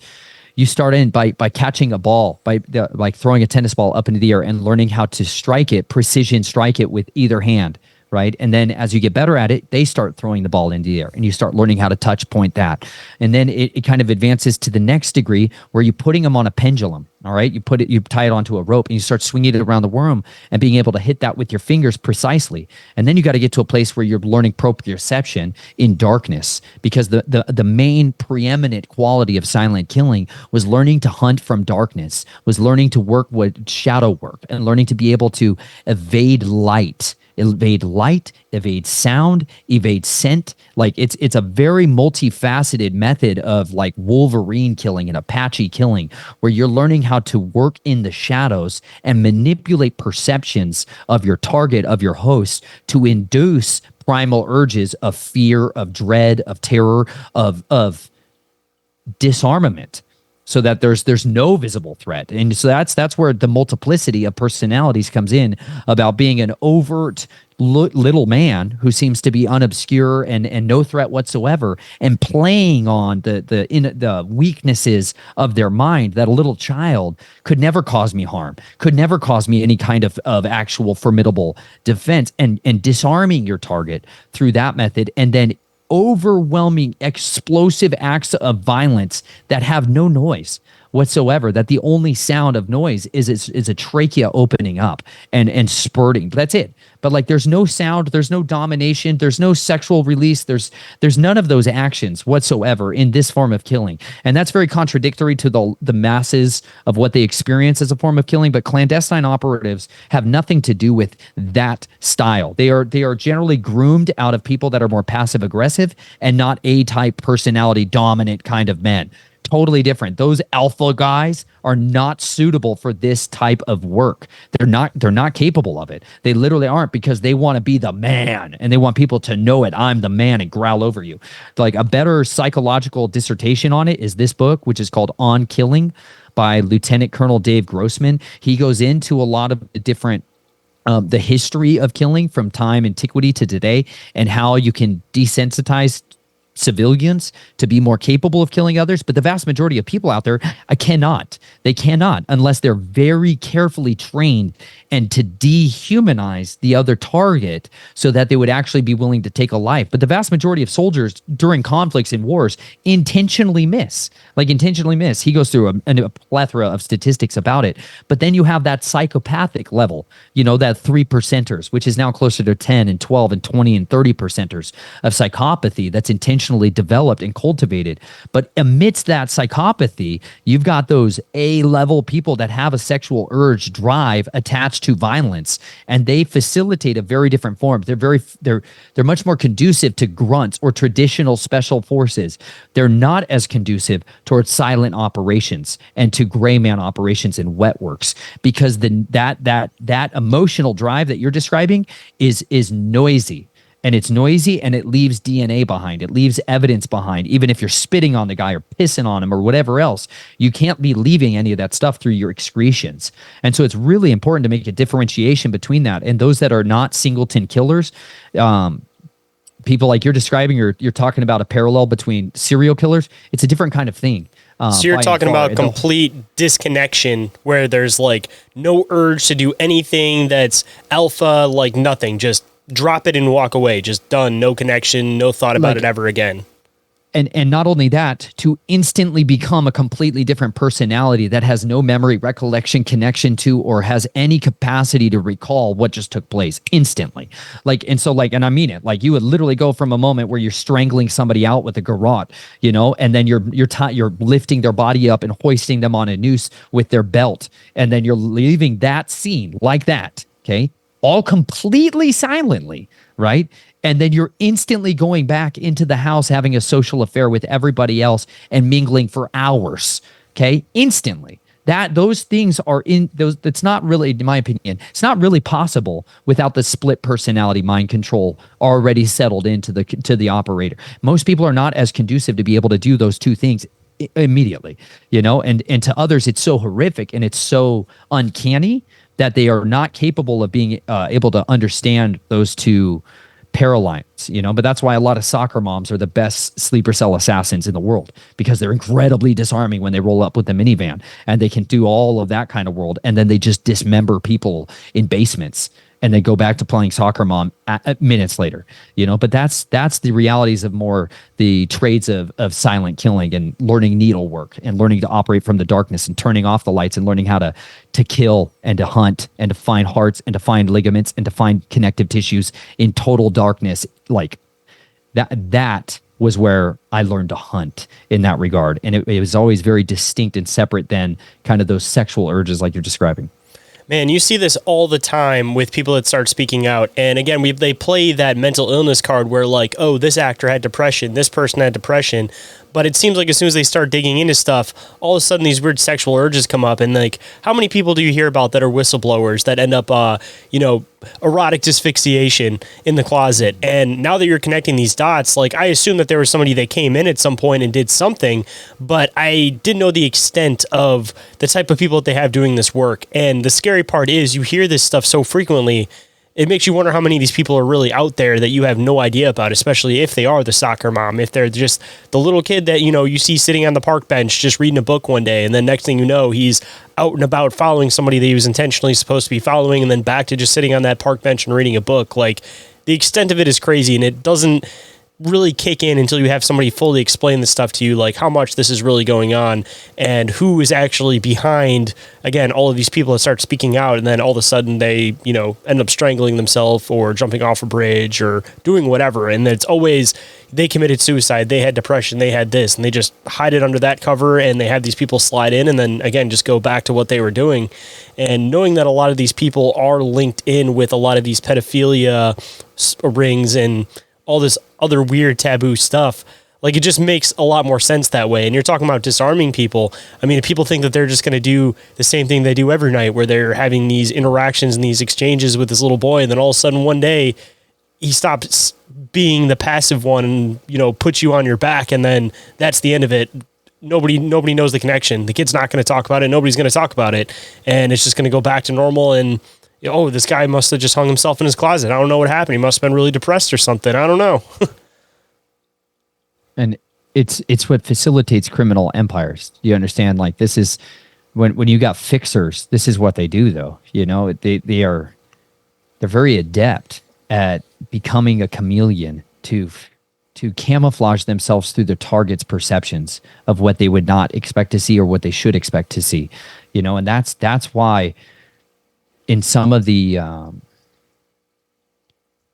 like, when I sit here and I listen to people that are dying suddenly under strange circumstances, like, my mind goes through a totally different set of evaluations of what's really going on there. Like, I have a list of poisons that were conducive towards causing certain types of bodily harm to an individual. Some of those were intentionally designed to have a side effect to leave a telltale signature, and this is how, like, families and brotherhoods, mafias, will make sure that those who are investigators understand that this hit was orchestrated and organized and called in by somebody who has more power and rank and authority than you do.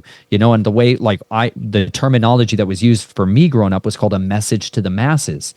And these are things where, like, when somebody in the fraternal organizations, like a Luciferian, was going out and speaking the secrets, or this is at least the propaganda they give you, when somebody has violated the loyalty to the brotherhood, they would send somebody like myself after them. And one of the entry level warning would be that their finger was dislocated, the ring finger is dislocated, and then it is cut off. Okay, so then they lose their ability to be a ring lord amongst the brotherhood, and then they're allowed to live. Like, it's like kind of a warning.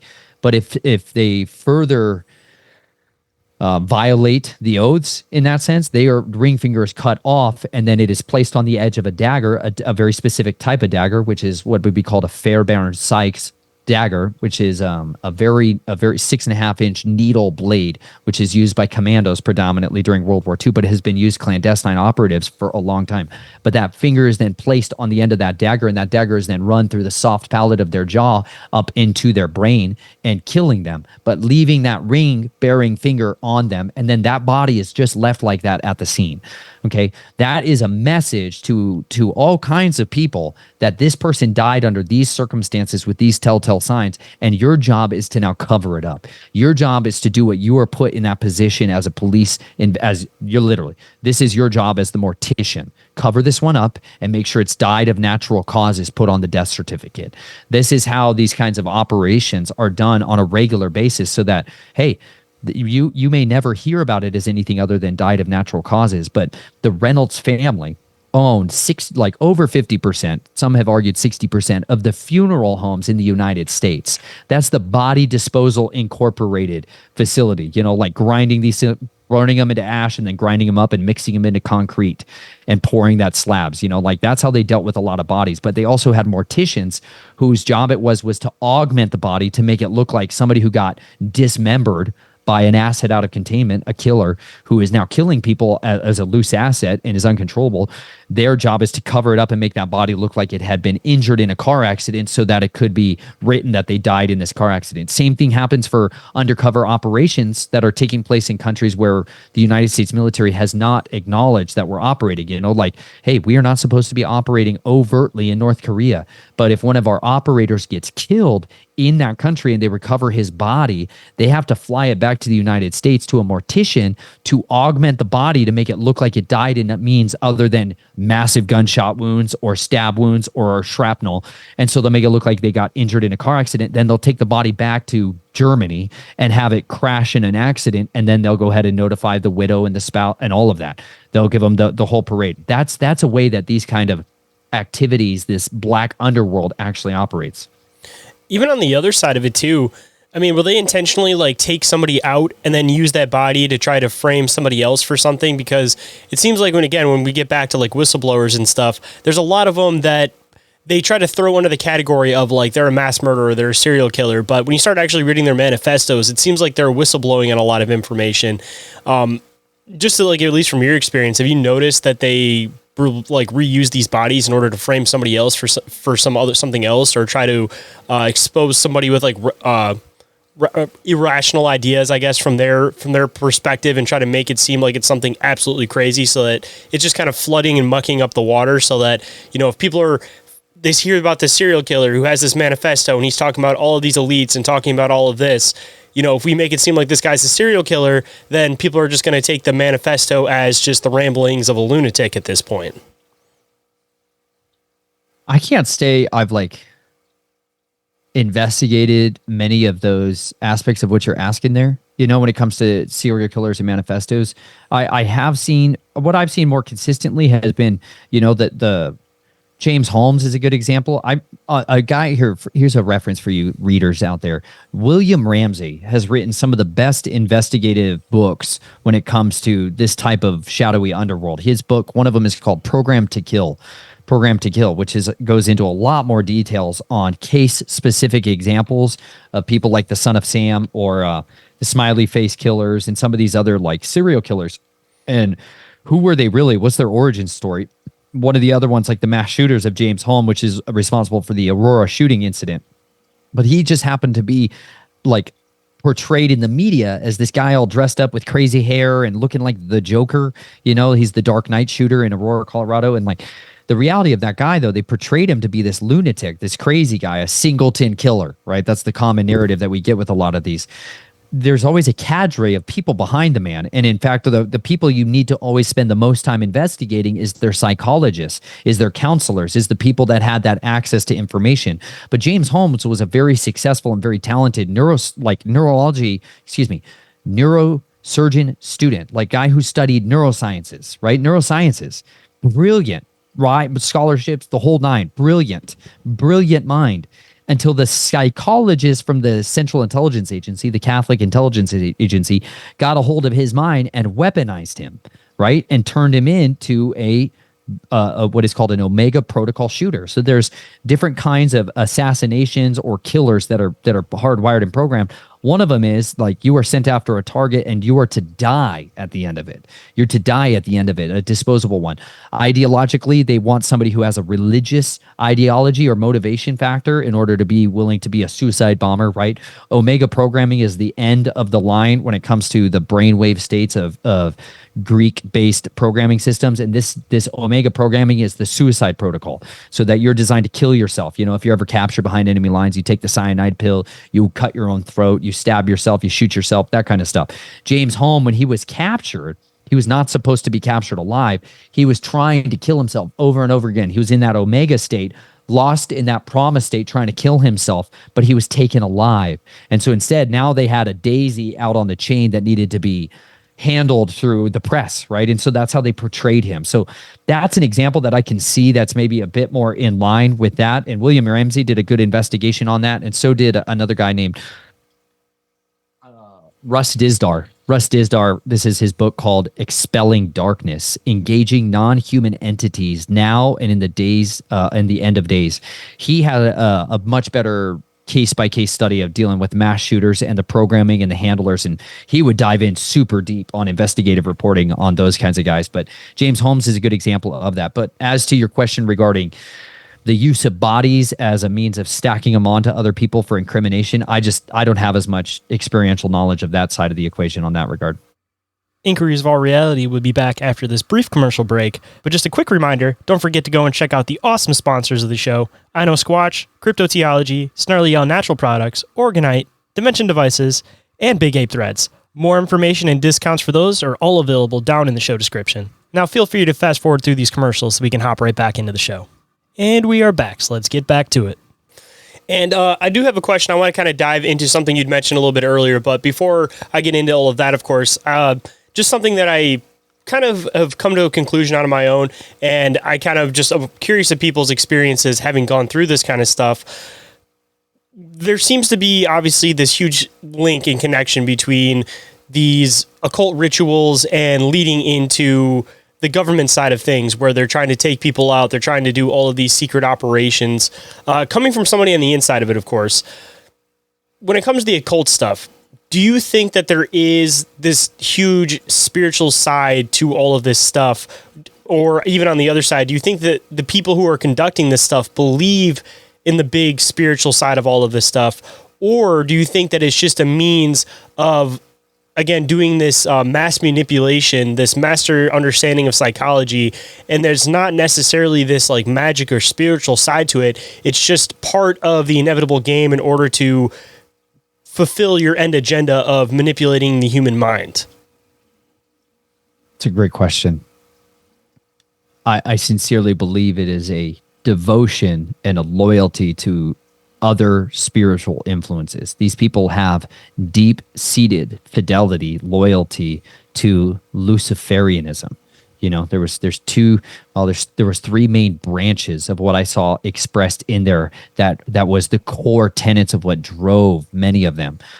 On one side, you had a technocratic approach, whereas science and technology was maybe the vision of how we could control humanity without the need for religion to be incorporated into it. But the form of scientism that I saw was literally its own religious class, where the priests were the experts, where the priests were the ones who had decoders. I mean, the guys who literally create magical coding to create this communication form between waves. That was one side of the religious order that I saw and experienced that had a very similar fervor of devotion and power and influence that drove them. That was maybe more from an outside perspective, atheistic or agnostic, but still had all the same levels of religious orders and priest class and hierarchical structures of a religion, just masquerading as something other than that. Whereas the family that I was raised with, they were what you would say, I would specifically identify as Luciferians. And I use that different than Satanists. They often get lumped together, but there is no, through the scriptures from Genesis to Revelation, there's no point in the scriptures where Satan and Lucifer are identified as the same entity, the same being. The Satan is a fallen seraphim. He is a fallen serpent, like what you and I would think of as like a winged serpent. Okay.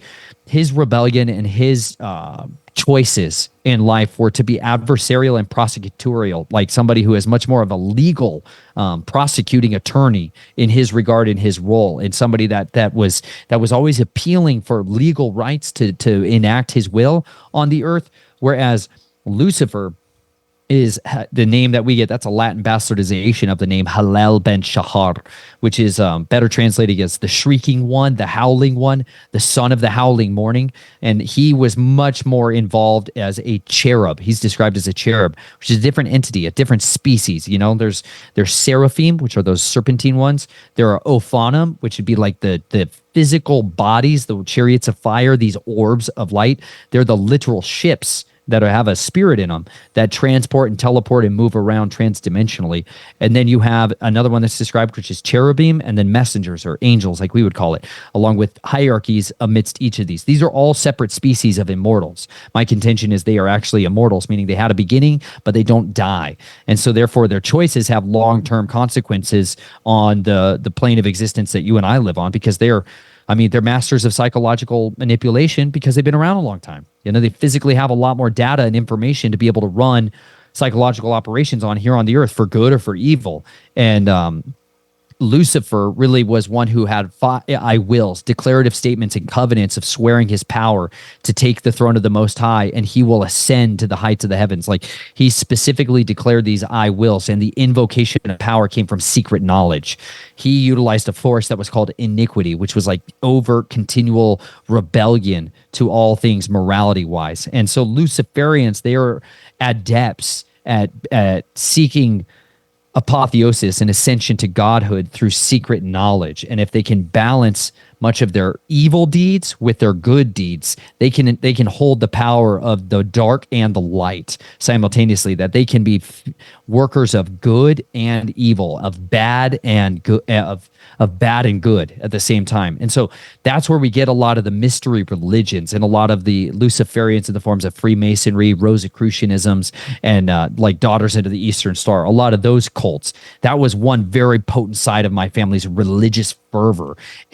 Willingness to be like, we are gods, like we are descendants of the gods. We have the literal right to rule these cattle, like this subhuman. They like literally the idea is that these species around us were like baboons. This is what played on to Darwinian evolution, and the Spiritism movement was like literally looking at people as a subspecies of apes.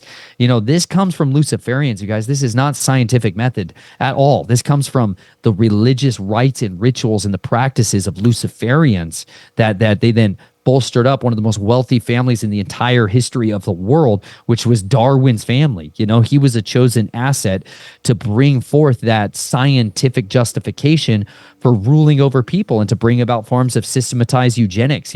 These are doctrines of Luciferians that come from that godhood approach, that we are gods. We've ascended the path. This is why George Washington is enthroned on the seat of Zeus in the top of our Capitol building in Isis's womb. Like, we live in a country that is filled with Egyptian sex magic everywhere. And these people are deep devotees. That's why they take their presidents and they lay them in state for their apotheosis ritual, like John McCain. They put him in there for his rites and rituals because he was birthed in the ashes of Phoenix, doing all these horrible abuses of children, and had passed through those rituals and was given the ascension path and laid in state and worshipped and honored and adored so that he could be ascended as Zeus in the Capitol building. So these people absolutely believe it. And the reason I am place where I'm at, where I've tested the scriptures for myself and read them from Genesis to Revelation, and found that was the most accurate description of how I've seen the spiritual hierarchy play out and how I've seen the physical hearts of man and women play out, that there is this literal war for the souls of mankind.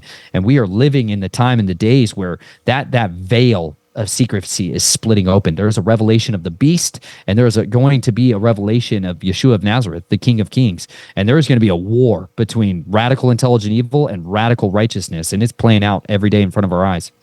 See, I'm glad that you brought this up too, because it's one thing that I've talked about a lot recently on the show, is that it seems like, especially now more than ever, this whole, like, for lack of a better term, demonization of Christianity, that it seems like it's just public enemy number one in politics and everything. And it seems like it was that thing that was just kind of left alone for a little while, that now it just seems like they're full blown trying to push people away from that ideology as much as possible.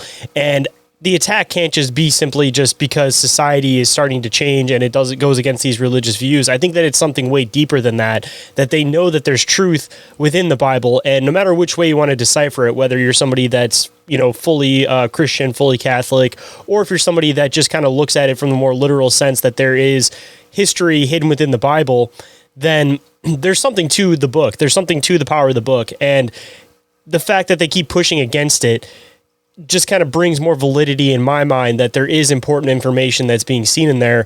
And it seems like no matter what full circle with almost everybody I've talked to, whether it's somebody experiencing UFO experiences or it's somebody that's experiencing cult tendencies or just anything. It all seems to come back to this, where even with like the UFO stuff, people call out to the name of Jesus and all of a sudden the thing will go away. Like there's so much power to it that there has to be more people that are waking up to this idea. And it seems like that might be why there's this like new age of Christian ideology, but it's breaking away from that old ideology where it seems like people aren't necessarily saying that I'm in this camp, I'm in that camp. It's just more people that are just reading the Bible for what it is and trying to decipher it in the best words that they possibly can with this more modern understanding of, again, English language has changed through time, so you can't read it as literal as they were trying to teach you for years. You kind of have to look for metaphorical ways of explaining things because they didn't necessarily have those words to describe exactly what they were seeing at the time. And again, that seems like where the new movement is. There's just all this truth in it, and there has to be a reason why there's such a big push away from it in modern times, even in politics. Well, you're hitting it really hard on the head when it comes to why the demonization and the villainization of biblical morality seems to be the absolute pinnacle of, hey, everybody politically, what's correct to do is to go after anybody that holds these religious intolerant views. You know, like this is the current kind of weaponization of language against people that are followers and believers of the scriptures, you know, and like just so you guys are clear, like I found deepest faith and conviction by separating myself from the modern churchianity of Christianity in regards to that, and started reading the scriptures for myself and starting to follow what it said in there. Like from Genesis to Revelation, there's valuable, pertinent pieces of information and instructions, you know, like very good, clear instructions on if we do these things, we live. If we don't do these things, or if we choose to do this other stuff, we'll die. You know, like if we follow these things, we'll reap a curse. If we follow this set of instructions, we reap life, you know, and like one is called the law of sin and death. And that's literally like the Torah, the instructions that governs the kingdom of darkness. And that's literally the law they live by. This is like the legal right that the enemy has to destroy people's lives, to come after them. There's a book of Jubilees, which is a text that was utilized as a form of scriptures or insights and wisdom for many generations. But there is an entity which is described in there called Mastema, which we would often call the devil or Satan today, who literally after the days of the flood, when the disembodied spirits of the Nephilim, right? This is the progeny of the fallen angels who had sex with women in the days of Jared and produced that bloodline of the demigods, you know, where we get all of this history throughout time of these other entities that rose up and had this almost immortal power, this ability to be timeless and ageless and incredible rulers, tyrants, right? We get the word tyrant from this. But after the flood, those spirits, they didn't have a resting place in the heavens, and they did not have one here on the earth or inside the earth. And so instead, they were literally these wandering spirits of lust and of hatred and of violence and of greed and of like all those chaos spirits that are just so infectious and destructive. And literally Noah and his sons are being persecuted and destroyed from the earth to such an extent and tormented with disease and sickness and anguish. And so he literally cries out to the Most High, he cries out to Yahuwah, and he asks him, petitions him to bind these spirits and cast them into the earth so they can't do this violence against his son.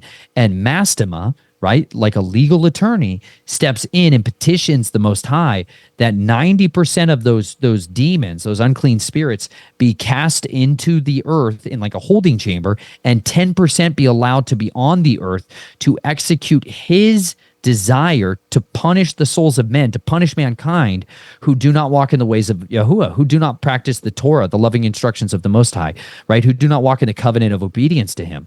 That literally was granted to him. So 90% of them, of these demons, are cast inside the earth and held in prison until the time of releasing later on, whereas 10% have been around to torment and cause anguish in souls. So the enemy the dragon has always had a very limited number of troops, ammunition in his belt, you know? Like, bro, He only got so many bullets to that gun, right? This is like a jacketed Sabo that goes out of a 30-30 brush gun, and it can freaking rip 800 yards. And whereas Homeboy with his regular 30-30 is shooting a chunk of lead like this big, he can't penetrate that armor. You know what I'm saying? But that thing will go freaking ripping through a chunk of body armor. The enemy has these kinds of bullets in his arsenal, but he only has a fixed number of them. And so because of that, those aren't wasted on everybody. He's not just firing off artillery on everybody on the earth. He's got the vast majority of people conditioned to be cowards who sit in the trenches and never effectively come out and contend against radical intelligent evil. He's got most people deaf, dumb, blind, stupid, sick, weak, exhausted, just in the rat race and the grind, like a drudgery of life. They're not doing anything really that effective at dismantling that empire of darkness. So that's why when somebody does pop out a break from the masses of the rest of everyone, they're like attacked viciously, you know, like everybody that they ever could attacks that person and tries to get them back into the herd.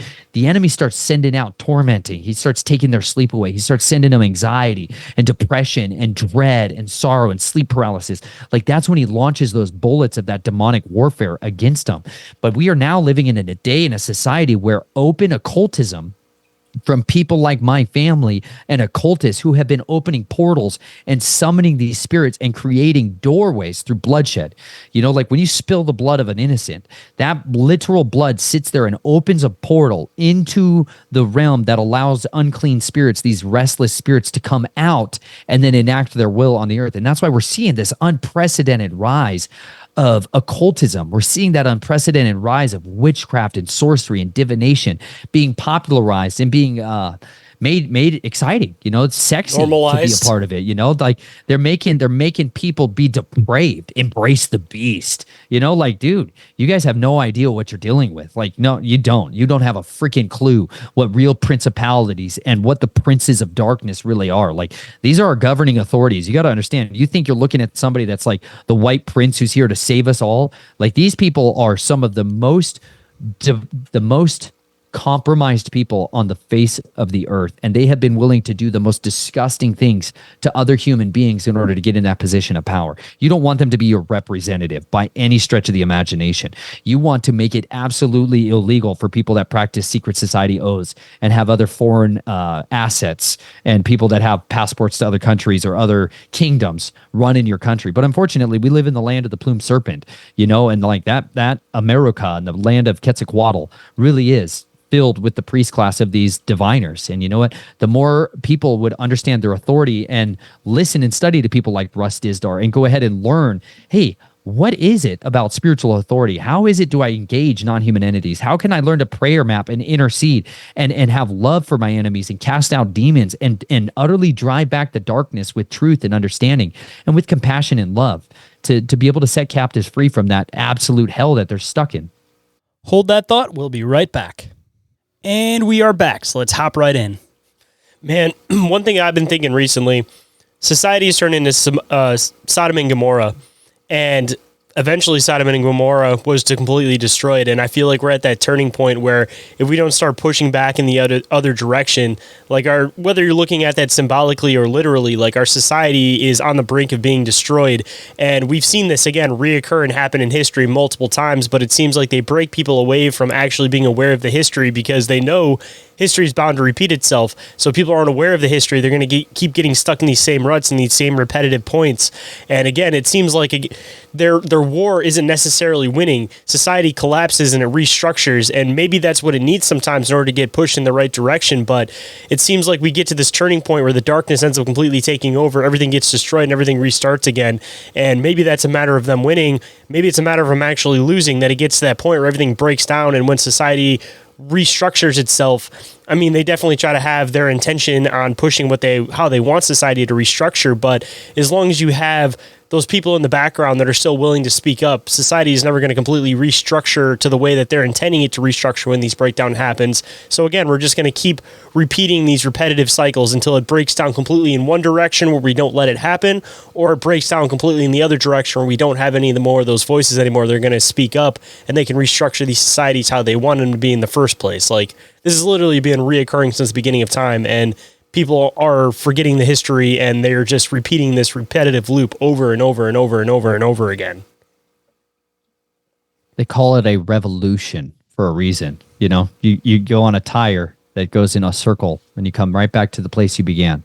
You know, like they're like, you know, we want another revolution in this country. And I'm like, you guys don't, you don't get it. You didn't cast off the monarchy the last time, you know, like they use subterfuge. Like one of my favorite people, like I talked to you a little bit about him earlier is Richard Grove when it comes to that, because he takes his time and he deliberately goes to the firsthand sources of information. So it's not like we don't have to be speculative about this. You know, it's like, who are the non-elected rulers? Like who is the hidden hand that literally tries to run society in so many different ways? And a lot of one of his source firsthand pieces of information is the last will and testament of a guy named Cecil Rhodes. And for you, some of that name means nothing to you, but he's a very important individual when it comes to how they set up a hierarchy of this elite ruling class over us all.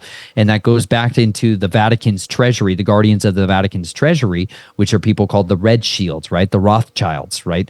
These are some individuals who were kind of the ones who could be the financiers of the kingdom, you know, of these non-elected governing officials. And they were one of the individuals they would dispense, right? They grew their finders club, right? They're going to find people that are going to have the same type of ideological loyalties, and they're going to prop them up and position themselves so that they can have reciprocity with them later on in life. So one of those individuals is a guy named Cecil Rhodes, who they gave a massive loan to so that he could invade South Africa and take over the gold and the diamond mines and be able to collect these unbelievable amounts of resources, strategic resources. He was very successful in that, and he came back and he paid back the loan to the Rothschilds, right? But they obviously now have a deep understanding of how this society is going to work. Understand that apartheid and a lot of the Holocaust system, a lot of the concentration camp system, the origin stories of that is in South Africa. That's where so much of it was beta tested and honed and perfected under the British Empire. You know, they have been the massive colonizers, the empire, for a long time. You know, the United States has one vote in the United Nations. Great Britain, right? The colonies, they got over 40 at any given time, 41 the last I looked up. Like that's a very big different power source.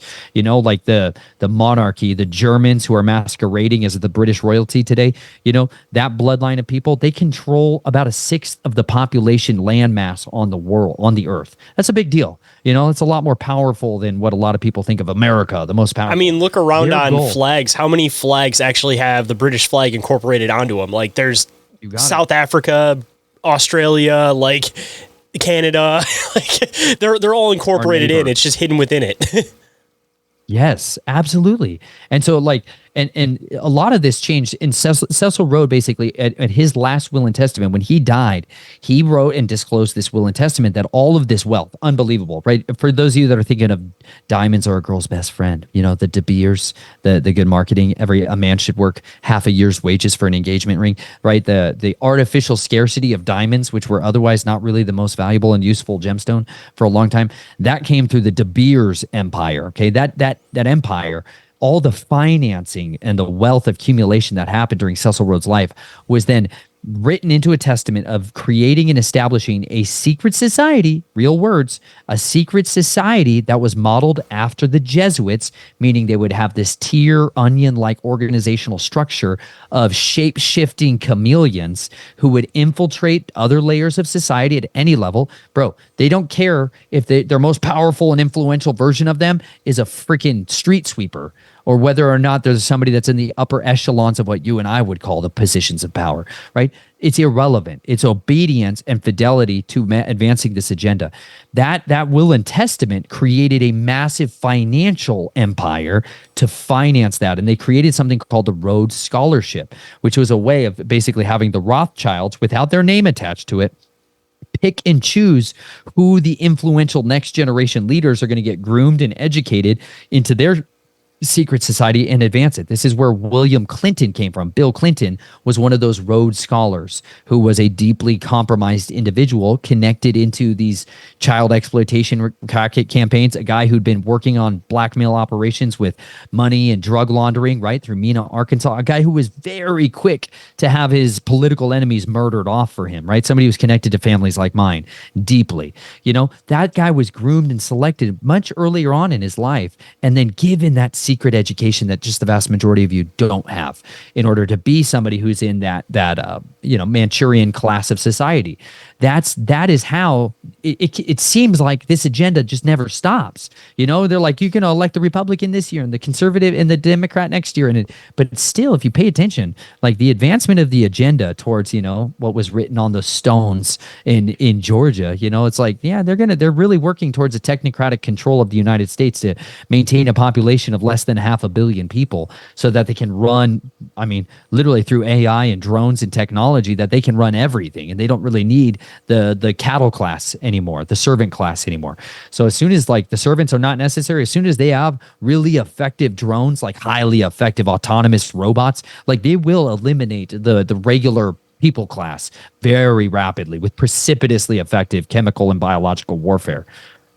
Man, I always say left wing, right wing, it's all part of the same bird. Just the sooner people realize that, the better off they are. And if you go too far to the left or you go too far to the right, eventually you end up meeting back up at the same point. Going back to that circular revolution rotation like you were talking about a little bit earlier. But kind of starting to wrap up towards the end, and I definitely want to have you come back on because I feel like we could get into a lot more conversation, but I feel like we're starting to run up close to 2 hours, and I don't want to get you for another 2 hours because I know as soon as I open another can of worms, it's going to end up into another conversation, so we'll save that for the next one. But one question you had brought up a little bit earlier in the show, and the listeners, considering they like diving into the weird and bizarre, if I didn't ask, they'd probably be mad at me for not asking. At some point, you had brought up the Skinwalker ritual. So at least for the Skinwalker ritual, one, a couple different questions coming back to that. One, how does that relate into the stuff that you were doing?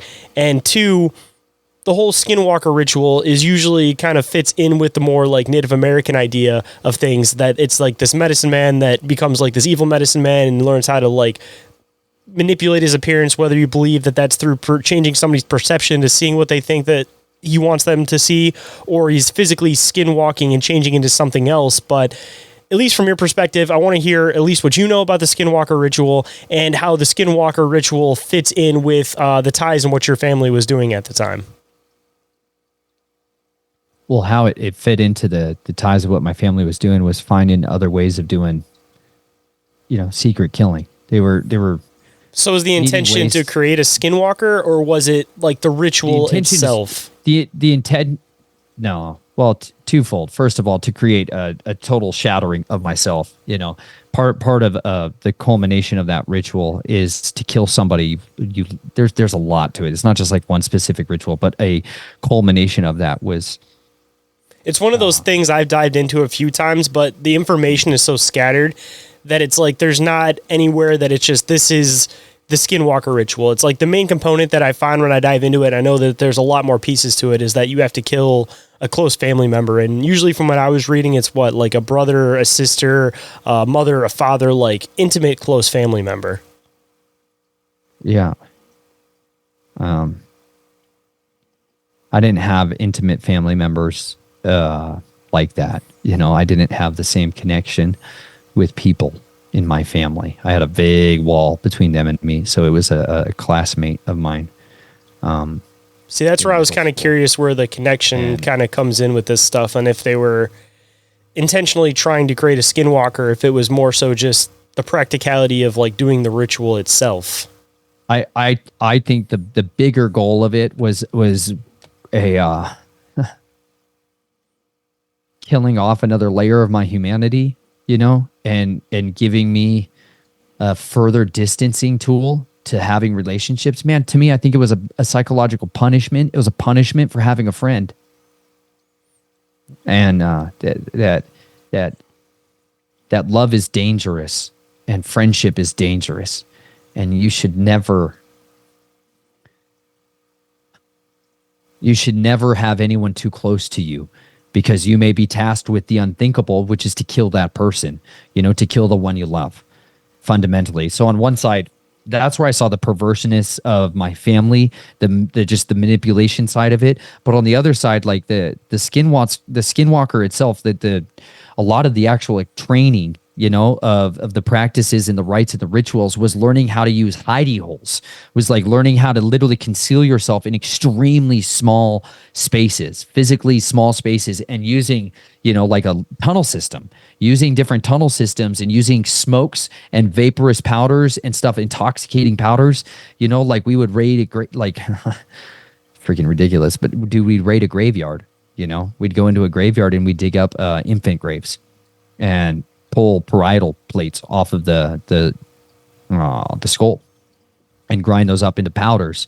And like I was learning how to use confusion, misdirection, and a form of like, trauma. It's like gang stalking kind of behaviors. We would call it now gang stalking styles of running on people's roofs and tormenting them, dropping stuff down their chimneys to fill the house with a noxious fumes, with the noxious vapors that kind of acts like carbon monoxide. So it makes people fall asleep or get really heavy eyed and very heavy lids. And then you come in there, and a lot of times it's like a sense of like you're wearing an animal's skin. You're wearing the jackal. You're wearing the trickster, and you're becoming that on one side mentally, emotionally, and physically. But you're physically coming in there with that hide on, and you're ripping people apart as a coyote. You're literally ripping them out and dragging them out and devouring them like a coyote does. And you're leaving this trail of carnage, this trail of horror behind you as you go. And so that it looks like the skinwalker has acted, and you're reinforcing the prejudices that are already native to that area. Like, understand, my area of operations at that time was surrounded by the Navajo and the Apache. And like my school was a 5A school in a town of 1,000 people, but they shipped in literally cowboys and Indians and Mormons. That was a freaking freak show. Blue Ridge Middle School in Sholo, Pine Top, Lakeside, these 3 little towns that were in there. But it was a freak show of a place, and it was a confluence of a lot of these different mystery religions on one side, because the guys would come up from Phoenix, the really wealthy had their lake houses and all their rich houses up there in the White Mountains. And then you had these people that practiced this form of black magic, right? It's not the same as a medicine man, not the same path. This is somebody that embraces a dark path. This is somebody that willfully dances with the other spirits, but that culmination of a lot of that training was wanting the skill set of shadow walking.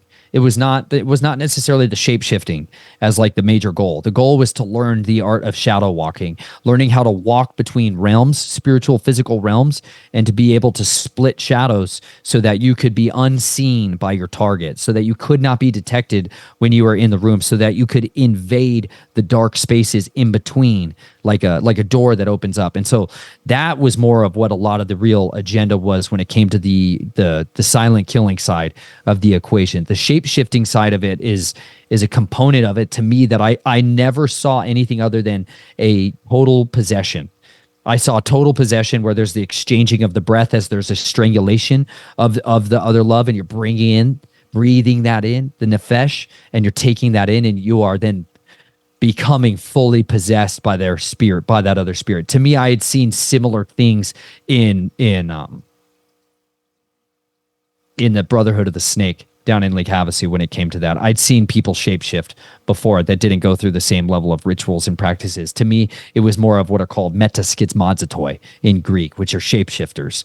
And that power can be given to people that don't necessarily follow that exact path. And the path that I saw witnessed there was different and distinct from some of the other shadow walkers that I saw later on in Colorado Springs. There was a guy who was doing black magic Solomon style, Sons of Solomon, Seal of Solomon. He was doing realm splitting and shadow walking, but he came at it from a totally different angle. So I know it's the same kind of spiritual powers that are available to different people, but I really saw the fruit of that play out down there in Arizona in a really horrific and intense way. So I write about more of kind of that season of my life, right about dead center in the book on these chapters called The Dodge Viper and a girl named Suze.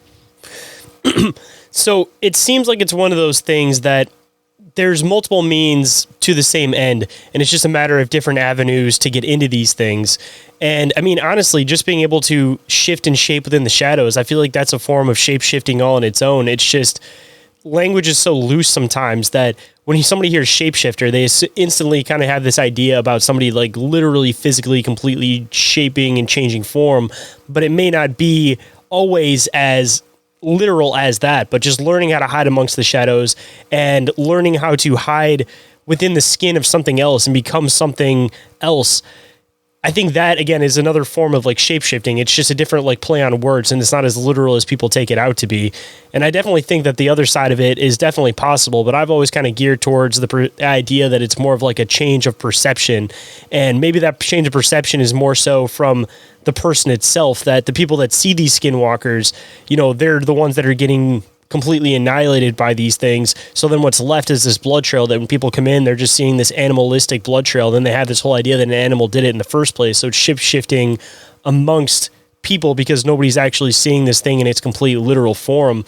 But it's kind of one of those weird things, depending on whether or not you look at it more from like the psychological side of a skinwalker and shape-shifting and going about those acts, or looking at it from the spiritual side of it actually being like a shape-shifting being. But assumably everything else that was going on with your life, they were more so using it for the more literal terms of shape-shifting and learning how to be in the dark. And again, learning how to split the personality in order to do these types of acts. And in turn, by being able to do these types of acts, it makes it, like you said, a lot more beneficial to them for the tasks that they're trying to instill and push out.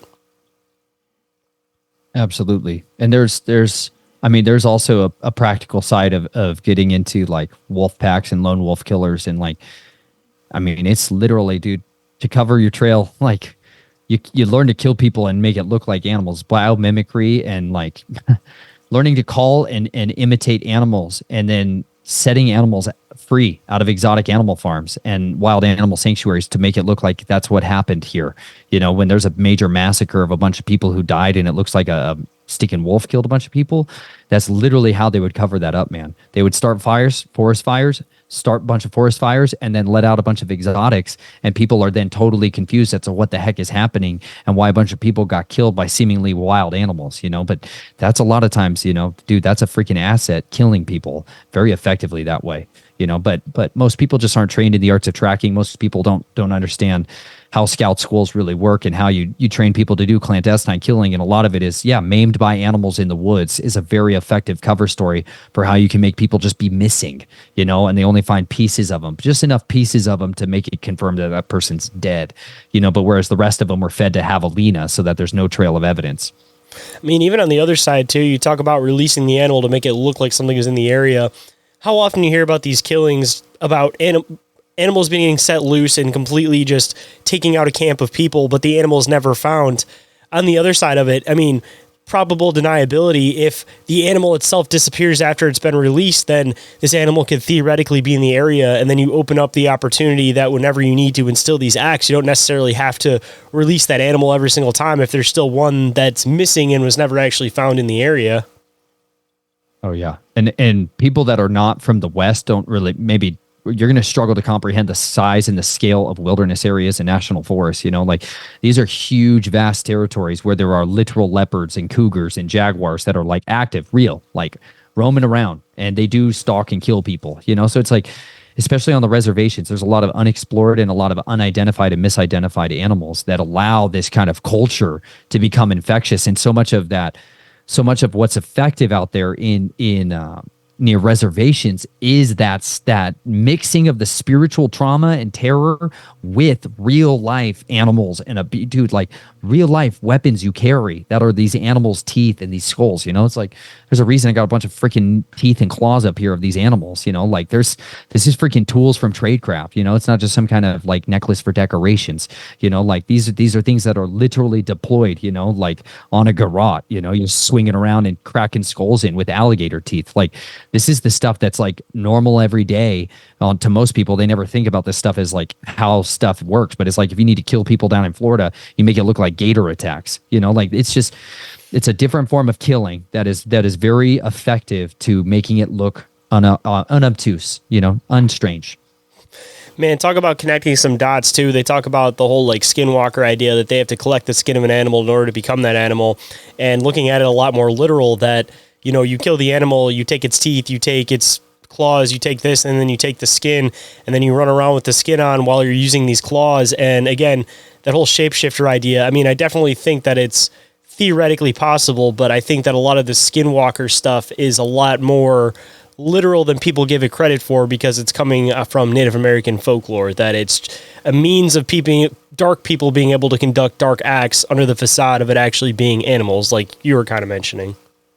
Yeah, it's just an older, more effective way of doing clandestine assassinations and psychological warfare too, and you can mix in a whole lot of that occultism you can play on people's already preconditioned beliefs, like there's going to be some purges of black awakenings that happen when a bunch of clandestine sleeper assassins start waking up and killing and butchering a whole bunch of people. Unless people have been preconditioned for that narrative, right? They have no place for it. They don't have anywhere to put that framework, And so that's why they start trickling out movies and soft conditioning the population so that they'll have a framework of being like, this is what this narrative fits into, this is what these aliens really are. This is what these entities are and why we have to kind of go along with this plan. And they've been conditioning people in our society very effectively through entertainment in order for them to receive this stuff and also to then manifest a lot of those terrors, a lot of those fears. It's like, I had guys that when they freaking went out to hunt, dude, they would wear those Jason masks, they would freaking put on those masks and they would become and emulate the most terrifying things to that individual. Like you get a psychological dossier on your target and you find out what they're most scared of, and then you play into that. You find out that they are terrified of drowning. They're terrified of water. And so you just work that entire angle and you just dismantle them psychologically, sometimes for days or weeks or months or years. And then you just completely and utterly ruin their life. That's a form of clandestine killing that takes place over a long period of time because there's a long, deep trench of vengeance that's being played out. So this is an underworld of clandestine killers, man. And it operates every single day. Tens of thousands of people disappear because of people like that. And it doesn't make the news because it's not so noteworthy. Or at least, again, they don't want to recognize it as being noteworthy because they mark it as natural death. Hold tight, guys. This is the last break, so stay tuned. And we are back, so let's hop right in.